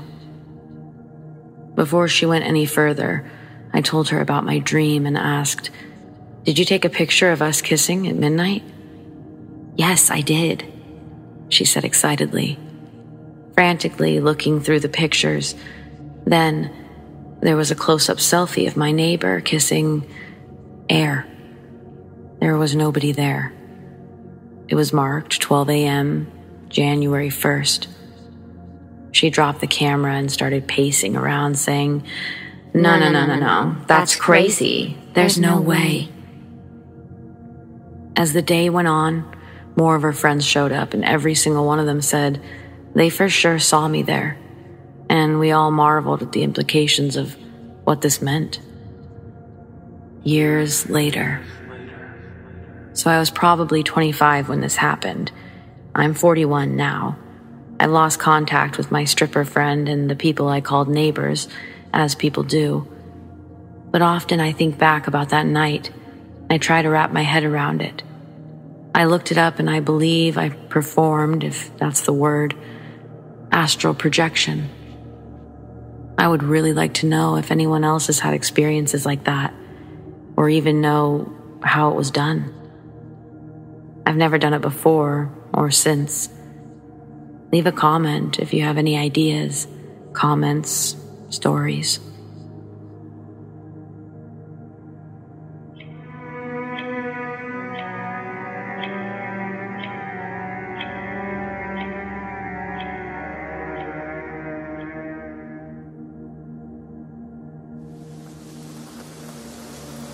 It was raining.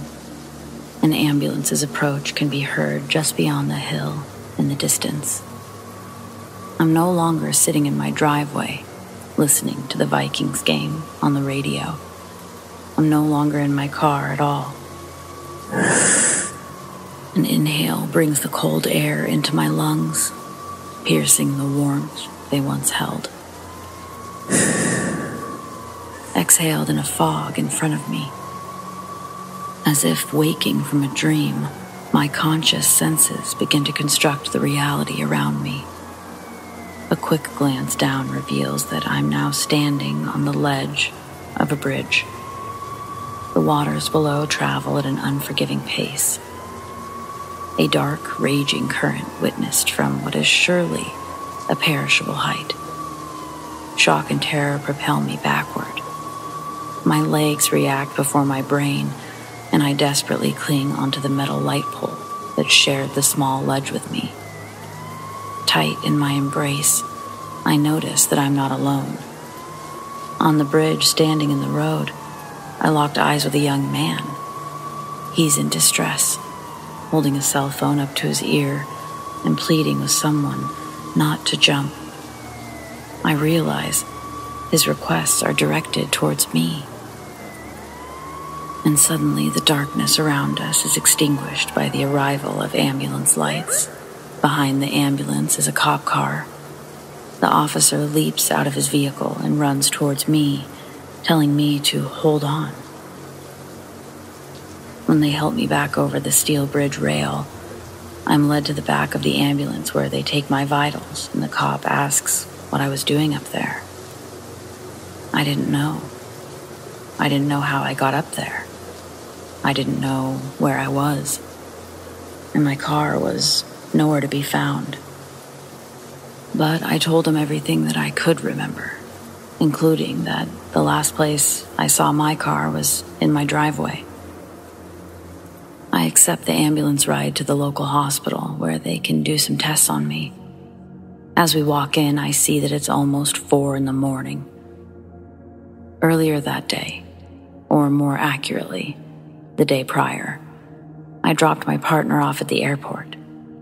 I didn't want to alarm her just before she got on a plane, but I had a mini heart attack on the freeway while driving us there. The steering wheel fell through the fingers of my left hand, but I held on with my right. After a series of violent palpitations, somehow, by the grace of God, my heart rate started to calm down. We make it to the airport and say our goodbyes. As the sliding glass consumed our final gaze, I felt my heart start to act up again. A horse in my chest, spooked from the trot of a death gallop. In anticipation for the pain to grow, I quickened my steps to get back in the car and scramble for my heart medication in the glove box.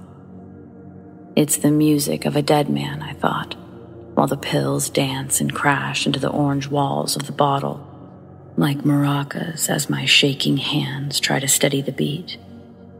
With a few drops of moisture found in a Gatorade bottle under the seat, I managed to swallow the 2 pills.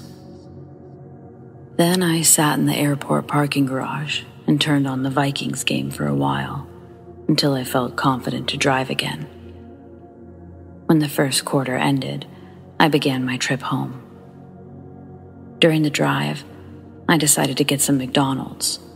I take the exit ramp, but then I have to look again because it seems somehow I'm merging back onto the freeway.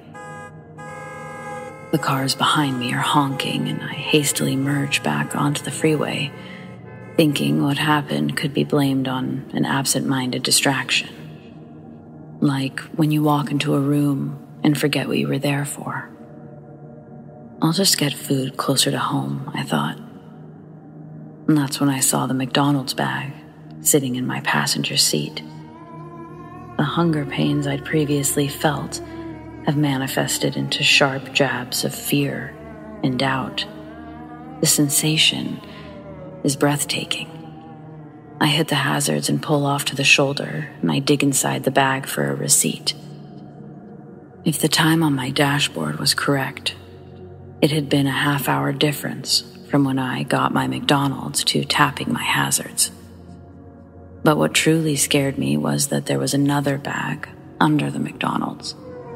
A paper bag with a pack of Marbreds in it. I don't smoke. That receipt unsettlingly reads just shy of 10 minutes to the dash. The truest confusion draws tears to my eyes, and I sob, parked on the shoulder, as the Vikings game goes into halftime.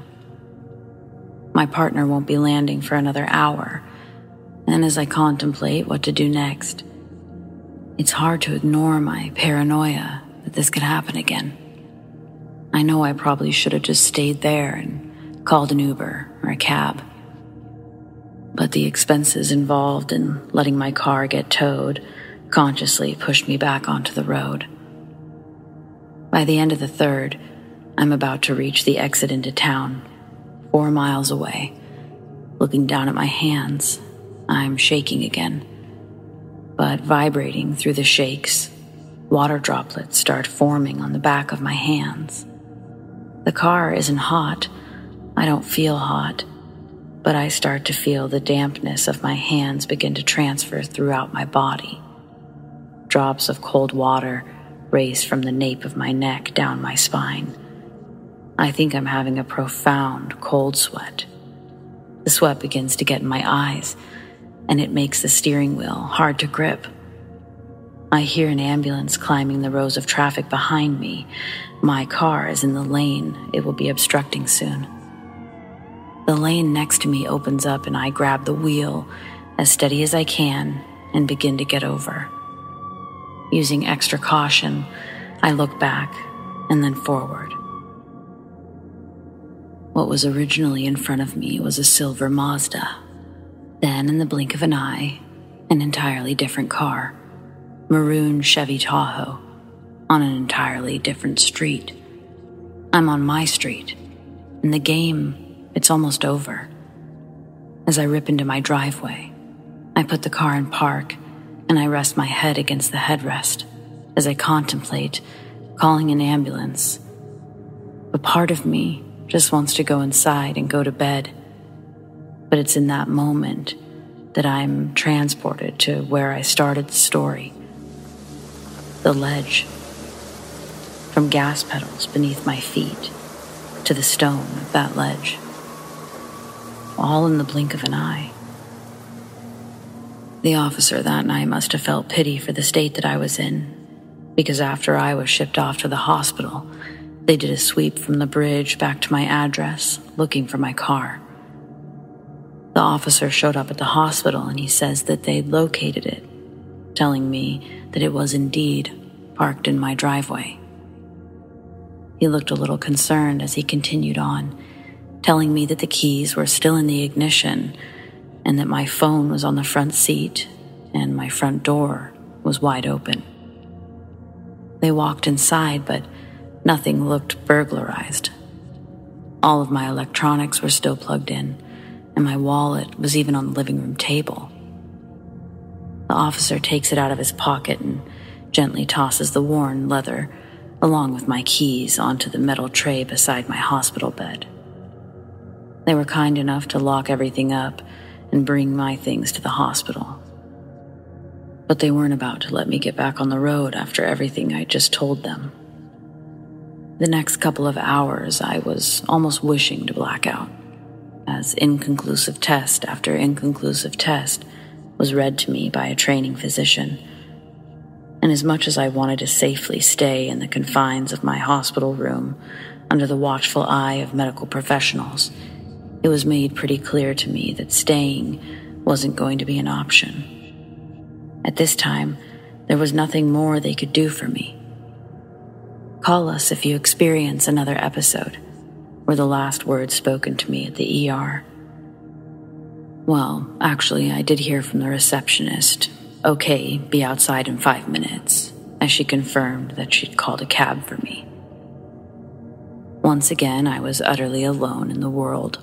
My cell phone was dead, but at least back in my possession. The whole cab ride home, my eyes rapidly panned from the road to the clock every 30 seconds.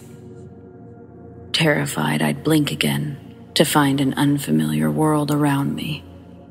And now I had to worry about somebody else being involved. When the cab pulled up to my house, I didn't bother waiting for any type of change. Just tossed the driver some 20s and made my way to the front door, which was still closed and thankfully not wide open. Entering the house, I notice immediately it's permeated with the thick smell of cigarette smoke. The Marb Reds that were previously on my passenger seat are now laying on the floor of my living room. 4 smokes are missing from the pack. My loathing for the moment turns into spiteful determination to figure out this puzzle of mind and body. When my phone turns back on, tons of voicemail notifications and text messages start filling up my notification bar. While it's still vibrating, I call my wife and I tell her everything up to that point. She reacts exactly how I expect her to, Probably exactly how any loving partner would. She tells me that she's finding a flight to take out tomorrow, to stay home, and that she'll get a ride back. Unfortunately, since then, this has not been an isolated incident.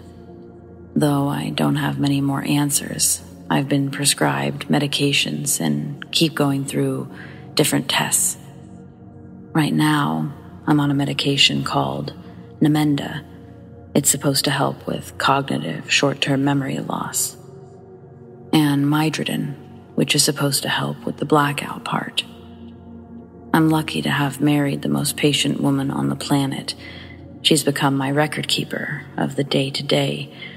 She's also trained herself to look for signs that I may be stumbling into a mental void.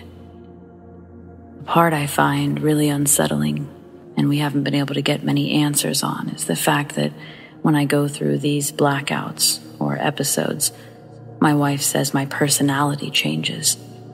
She says the person that she's talking to is no longer me. From my voice, my mannerisms, everything just sort of changes. I know it scares her just as much as it does me. If I'm honest, I'm nervous that this is my life now, that this is the outlook for the rest of my marriage. I feel like the solitude of my soul has been pulled away somehow. Does this kind of thing sound familiar to anyone? Has anyone experienced something remotely like this?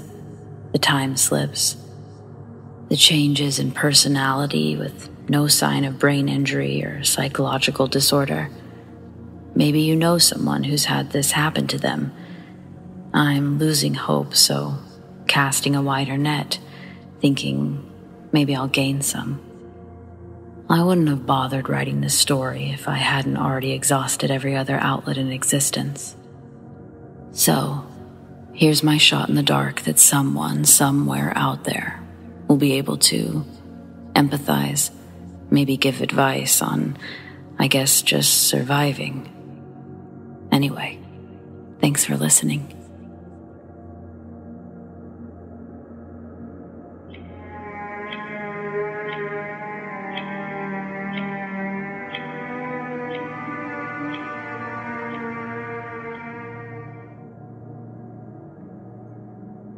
I was making something to eat for me and my ex-wife. It was late at night and I was asking her what she would want. She answered and said, "I'm going to charge my phone and come back." A few minutes later, as I waited in the kitchen, she came back. She didn't say anything but moved out of the way as I was pulling things out of the fridge. I spoke to her, but she didn't reply. And at the time, it made sense, since she was addicted to some app game. So after the food was done, I noticed she was no longer in the kitchen. I walked back to the bedroom and said, "Hey, why are you back here? I just said the food was ready." She said, "I've been back here." Long story short, she said after she went to the bedroom originally, she never came back. I saw her there. I talked to her. No response from her, which I explained was normal. So we gathered our food and discussed what happened. Apparently, I was in the kitchen, alone, with someone who looked like her and semi-responded like her, but she wasn't there. So I saw a woman who resembled my ex, and I interacted with her, but it wasn't her. I still can't figure out who or what I spoke to.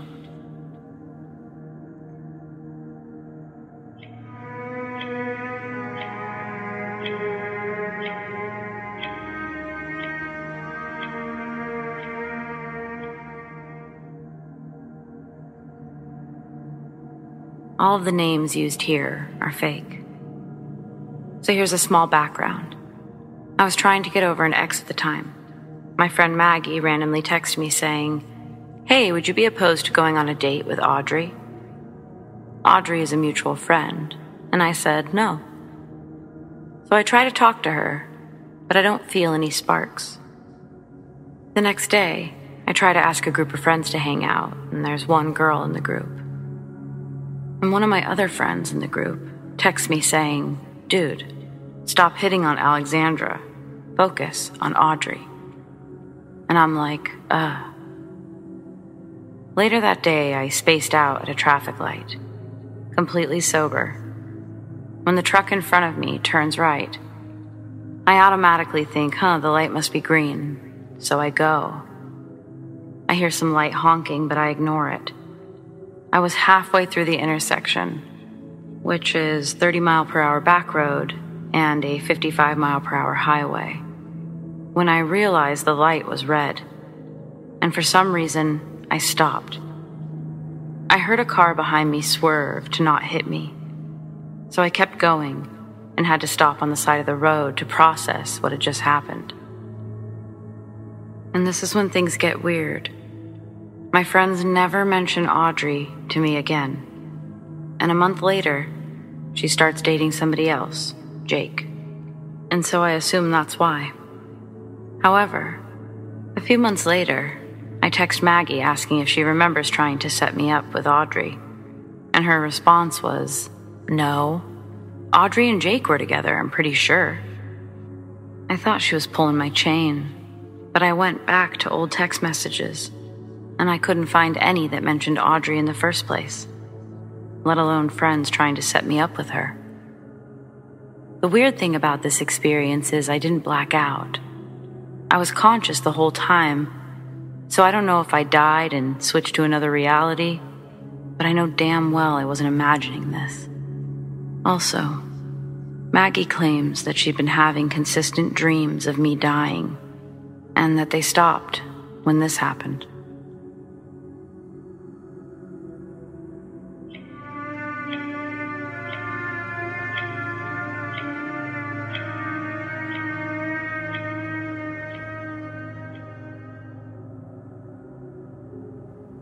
So this happened a few years back, my freshman year of college. Let me preface, I've always been a sleep talker since I was a kid, and I was a sleepwalker, but I grew out of that. My mom and sister have plenty of stories of me doing weird shit while I sleep, from walking around the house doing weird things to having absurd conversations with them. Now, this isn't terribly unusual, and they obviously got to a point where they would just assume, but they insist they could never tell that I was asleep because my eyes were open and I looked awake.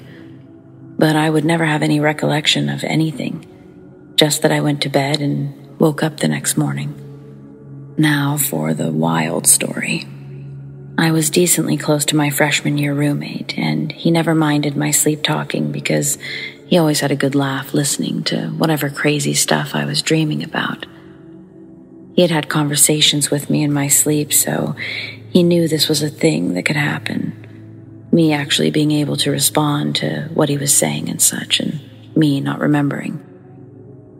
One night, apparently, I woke up and asked if he could get me a hamburger, telling him I wanted one real bad. He answered that everywhere that we would go would be closed, that we could get one tomorrow. I insisted that I wanted one now, and this was a good 2-minute back and forth before I laid back down. One small twist. This conversation was in complete and fluent Spanish. I've never taken Spanish, and I could not tell you to this day even what the word for hamburger is. My roommate took Spanish all through high school, though, and swears I was 100% fluent through the whole thing. The next morning I woke up and he said, "Dude, I didn't know you spoke Spanish." I, obviously very confused, insisted I didn't know what he was talking about. He then asked if I knew the word for hamburger in Spanish, and I had absolutely no idea. We were both pretty rattled and still to this day have no idea how to explain this. His girlfriend at the time was on FaceTime with him and heard the conversation, so I know he was awake and didn't just dream it.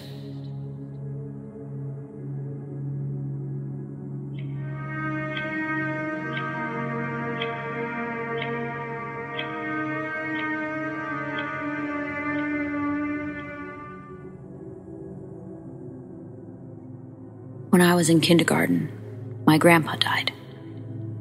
I didn't really understand at the time what was happening, which was good. But what I do understand is that I saw him afterwards.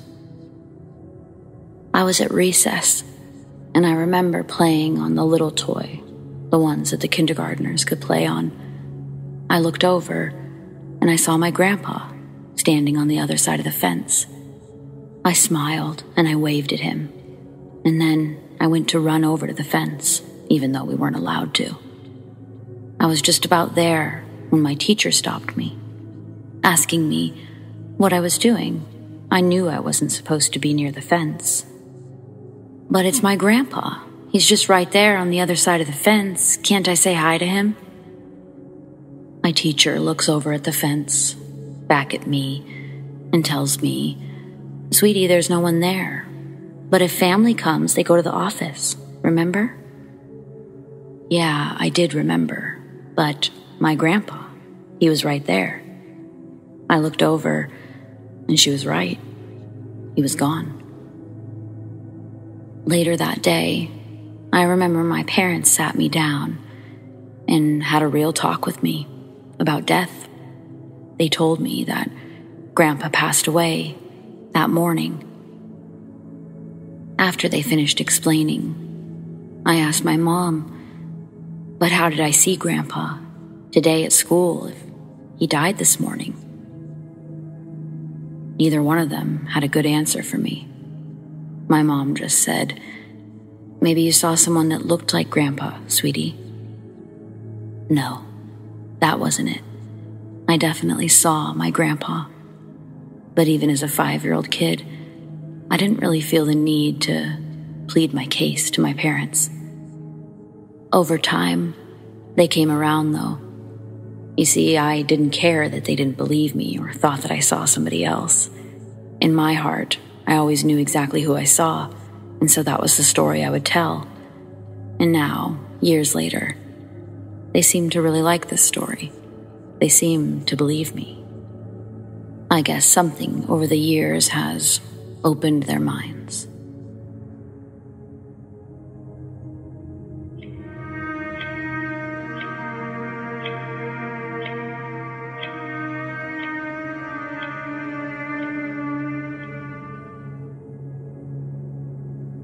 The other day I was driving pretty late at night. I know the area well. I drive this route 3 or more times a week, and it's a relatively straight shot. Only 2 turns. I was driving and my car started acting strange, turned off in the middle of nowhere. I turned it back on with no problems. I kept driving, and after about 5 minutes or so, I realized I literally had no idea where I was. I kept passing these farm things with huge stalls and lights, but without the actual barn. It's hard to explain. My GPS stopped working. I had no idea what road I was actually on. I literally had a full-blown panic attack and started crying. So I parked my car and I rolled the window down to get some air and gather myself. As I cried, I heard my cry being mocked in the field. I stopped and went silent, and it also stopped. Then, after like 2 seconds, it started crying again. I've heard of skinwalkers, and I was totally convinced that's what it was. Literally never been so scared shitless in my entire fucking life. I just started zooming down the road in hopes that I'd find a town and that I'd be able to start driving again when it's daylight. After zooming for I don't even know how long, I hit a set of train tracks and my car turned off again. I stopped, opened my hood, checked my oil, as that's all I know how to do, and I got back in my car, started it, and it worked fine. I started driving for a few minutes, and then bam, I'm right in the middle of the small, unincorporated town that I'm pretty familiar with. But it's much further from my last known location. Drove home like normal. Checked my car out the day after with a code reader, and it was fine. I told one of my friends about it, and he said something about the back rooms, which is not real. It's just like a community that writes a story, if I understand it correctly, but truly, I think that's what happened to me. My car died, and I quantum jumped into a different space and heard an entity. Now I'm wondering if that stuff is fake or if it's a mixture of people's experiences fancied up for easy reading.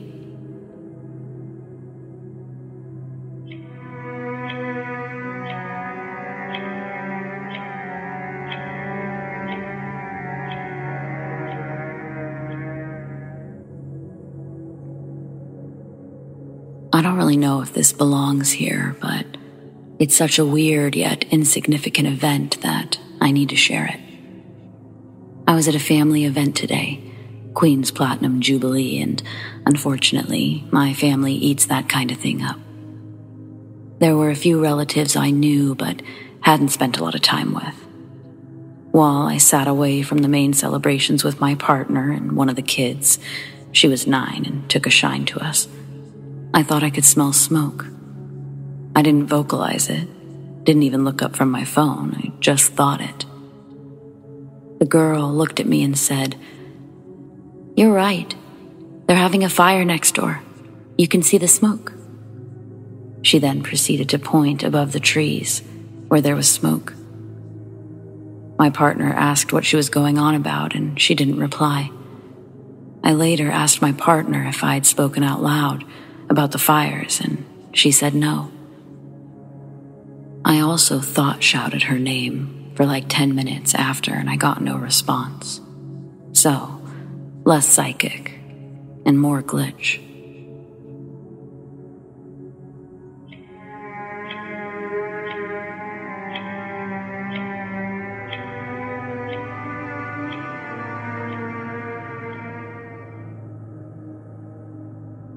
So you'll have to forgive spelling errors and the like. I'll try to clean this up as I go. I'm writing this on my phone at work and still a bit shaken up. So let me preface this by saying I'm an overnight guard at a hospital. I've been here about 5 years or so. Overall, I've been working night security in various settings for about 12 years. Before that, I was a Marine. My point is, I'm used to odd situations and the general bumps in the night. The hospital where I work has had its fair share of weird shit happen, as many old buildings do, but nothing too crazy. Tonight was different, though. Part of the job is patrolling and unlocking this one really old building, as in one of the first buildings in the city. It's currently used as the College of Nursing, but at night, it's deserted.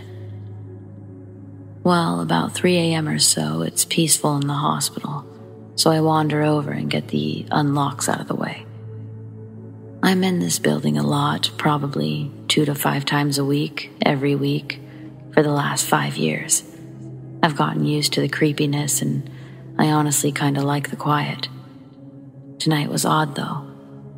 As soon as I approached, I got this odd feeling in the pit of my stomach. It was that feeling of being watched by a predator. Anyone who's spent time in the woods knows the feeling. Your hackles raise, so to speak, and your mind screams, "Get out of there." I stop outside and scan the street behind me in the courtyard I'm standing in. Nothing obvious, but I can't shake the feeling. I go inside and lock the doors behind me, a note to unlock them last. That feeling doesn't go away, though. As I'm walking the floors one by one, it only gets worse as I move toward the older parts of the building. Now I know I'm the only one in this building. I've been all through the first floor, and all of the entrances are locked up tight. You can only do that with a key. As I get into the upper floors, though, I start hearing things. It starts with footsteps. Hard to tell because it's like they're matching my cadence. What gets my attention is that it sounds like hard-soled shoes. not like the boots I'm wearing.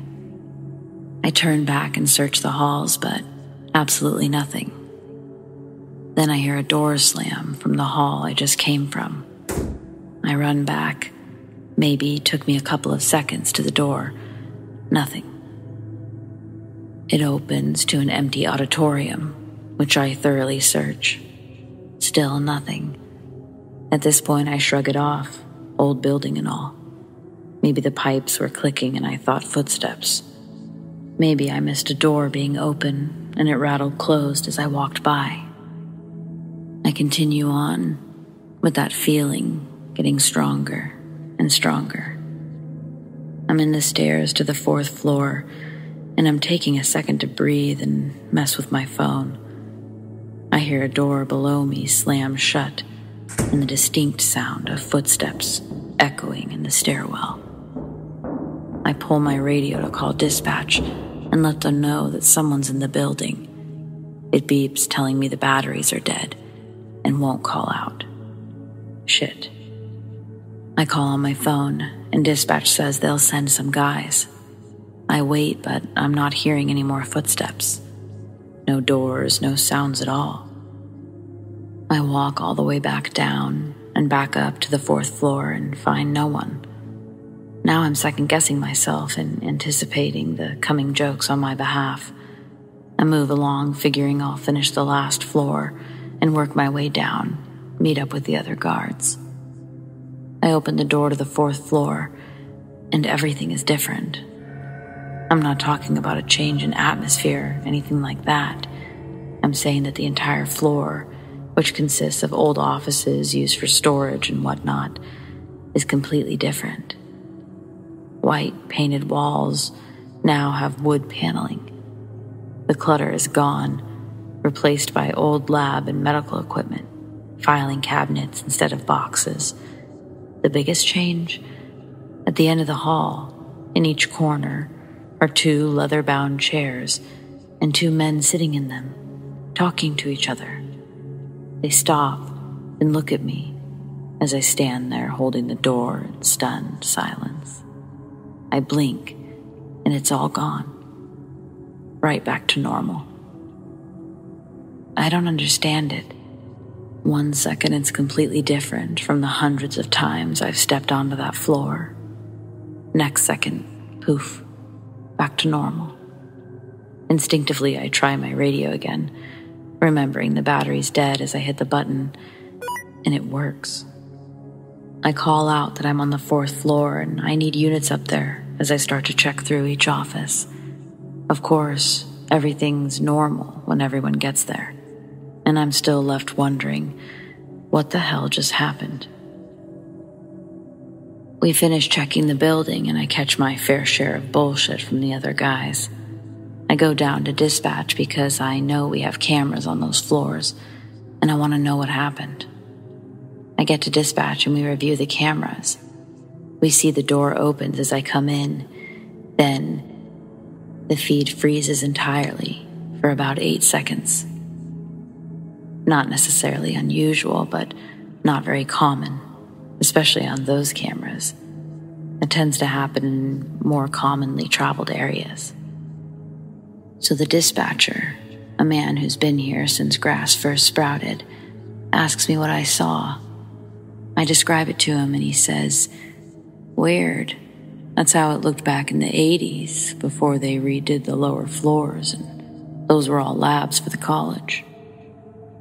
At this point, I'm just speechless and decide to save myself from further embarrassment and say, I must just be tired and seeing things. I know that's not the case, though. I'm wide awake and I know what I saw. I know what I heard through the rest of the building, too. I just don't know how to explain it. Everyone has their weird experiences in that building, but man, this one really threw me.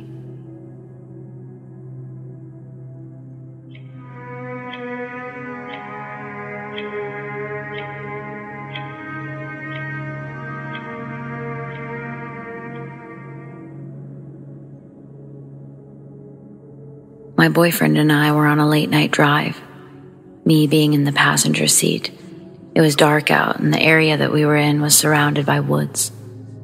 We came to a stop at a red light and sat, listening to music. The light turned green, and he drove ahead.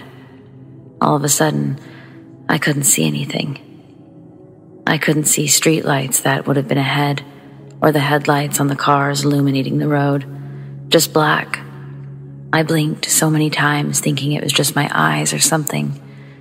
But there wasn't a thing that I could see for a good 3 or 4 seconds. After that time, everything was visible again. The streetlights, headlights, and the woods in my peripherals were back.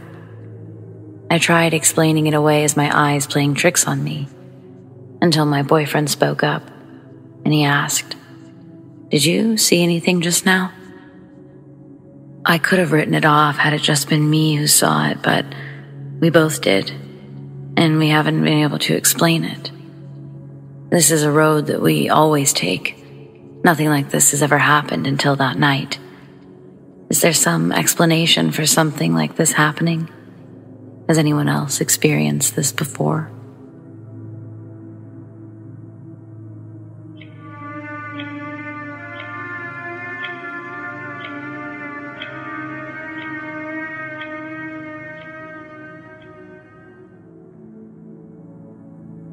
This happened about 2 years ago.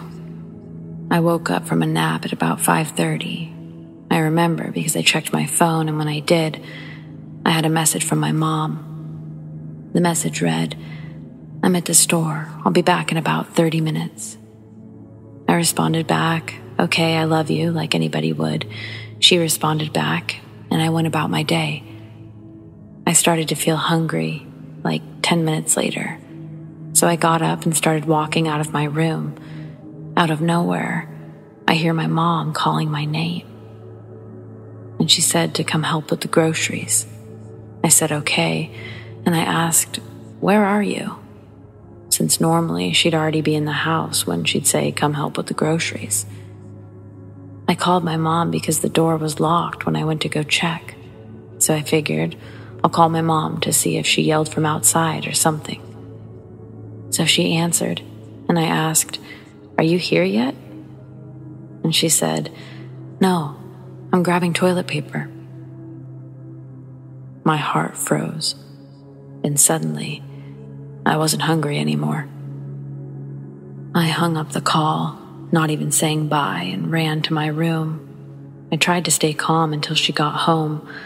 Like 10 minutes went by, and I hear my name being called by my mom.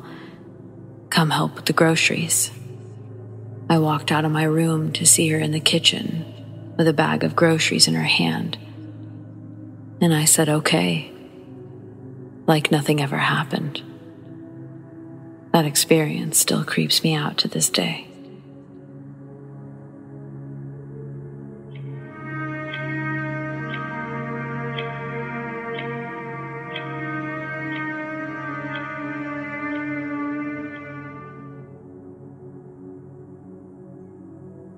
I'm not sure if this is a glitch, some kind of dimensional overlay, or if I've stumbled upon a technique that causes glitches to happen. I don't know.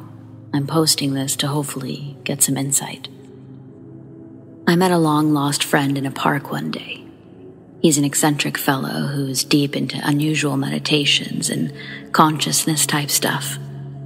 He wanted to experiment with a meditation technique that he just kind of discovered one day. He didn't learn it from someone else, but just stumbled upon it himself and wanted to experiment with someone else.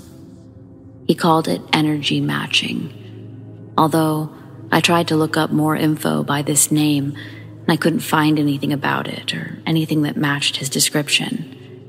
Maybe there is a different name for it, and I just don't know it or can't find it. Anyway, the basic concept is that you try to match your energy to a target's energy on every energy level that you can.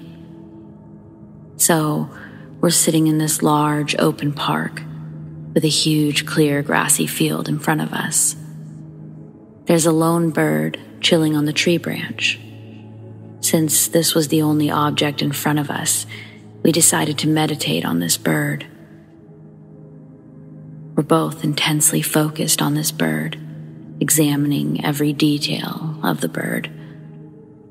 All of a sudden, the bird literally doubled. I'm not talking about a double vision kind of double.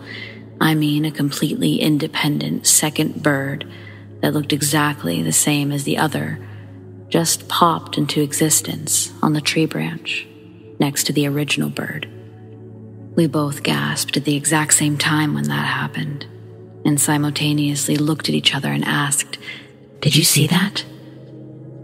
If I was alone, I probably would have just brushed it off as another bird flew up and I just didn't notice or something. But the tree that it was on was very skinny, with very sparse leaves, so we could see right through it to the sky. So we would have been able to see clearly if another bird had just flown up. Considering how intensely focused we were on it makes the not paying attention argument less likely. As strange as that was, it wasn't enough confirmation, so we decided to try it again on a different target. Here's where things get really strange. We decided to use the park itself as the target. We were intensely focused on the park. There were no other people around as far as the eye could see, except a lone jogger far away in the distance. It was a very quiet day. As soon as we both synced in, we hear a very loud round of applause all around us. It was like we were in the middle of an encore type of applause, not a couple people clapping or something. Like we were in the middle of a full stadium. It sounded like hundreds, if not thousands, of people clapping. We both shot up in surprise, wondering where all that clapping was coming from. My first thought was maybe the park was having an event or something, so we spent the next hour searching for where that noise could have come from. But we saw no groups of people. I mean, hundreds of people, that shouldn't be that hard to miss, right? Even though the sound was not a distant sound, we still checked if there were any stadiums or large auditoriums anywhere around us, and there wasn't. The sound of people clapping all around you is a very distinct sound that's not the same as hearing it from far away. If I was alone, I probably would think I was going crazy or something, but my friend heard it too. Maybe the meditation didn't cause the glitch, but rather opened us up to other dimensions or something. Or maybe the meditation has nothing to do with it and the timing was just coincidence. I tried that meditation techniques a couple other times and weird stuff happened. But I haven't done it since. I'm actually kind of freaked out by it, and I'm thinking that I probably shouldn't meddle with things I don't understand, especially since it seems to affect reality the way it does. I have since lost touch with this friend after he deleted his social media accounts to ask him more. So, I'm posting this here, hopefully to get more clarity. If anyone has an explanation for this, I would love to hear it.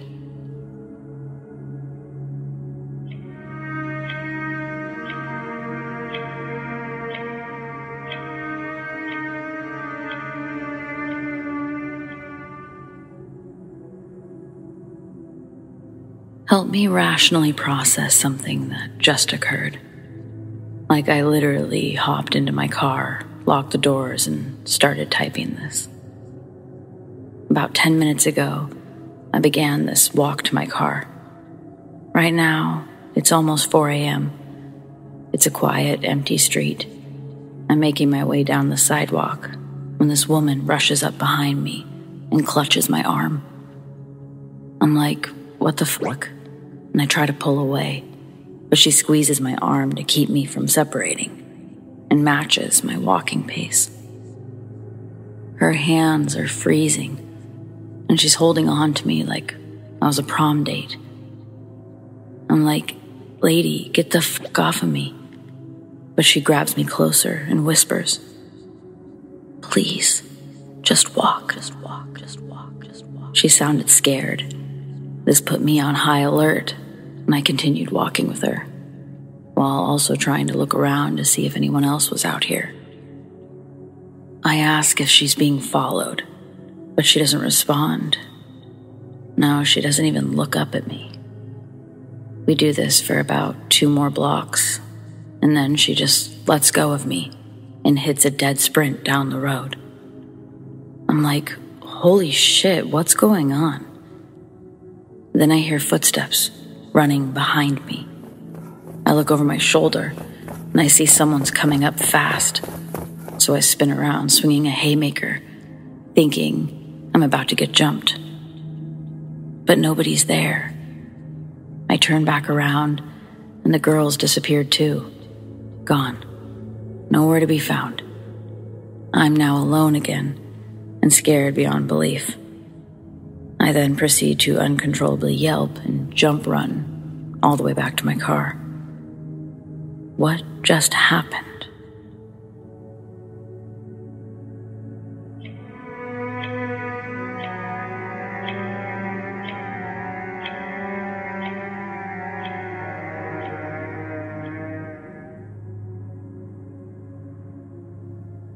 For the last week and a half, I've been noticing little things happening, but now it's starting to get to me.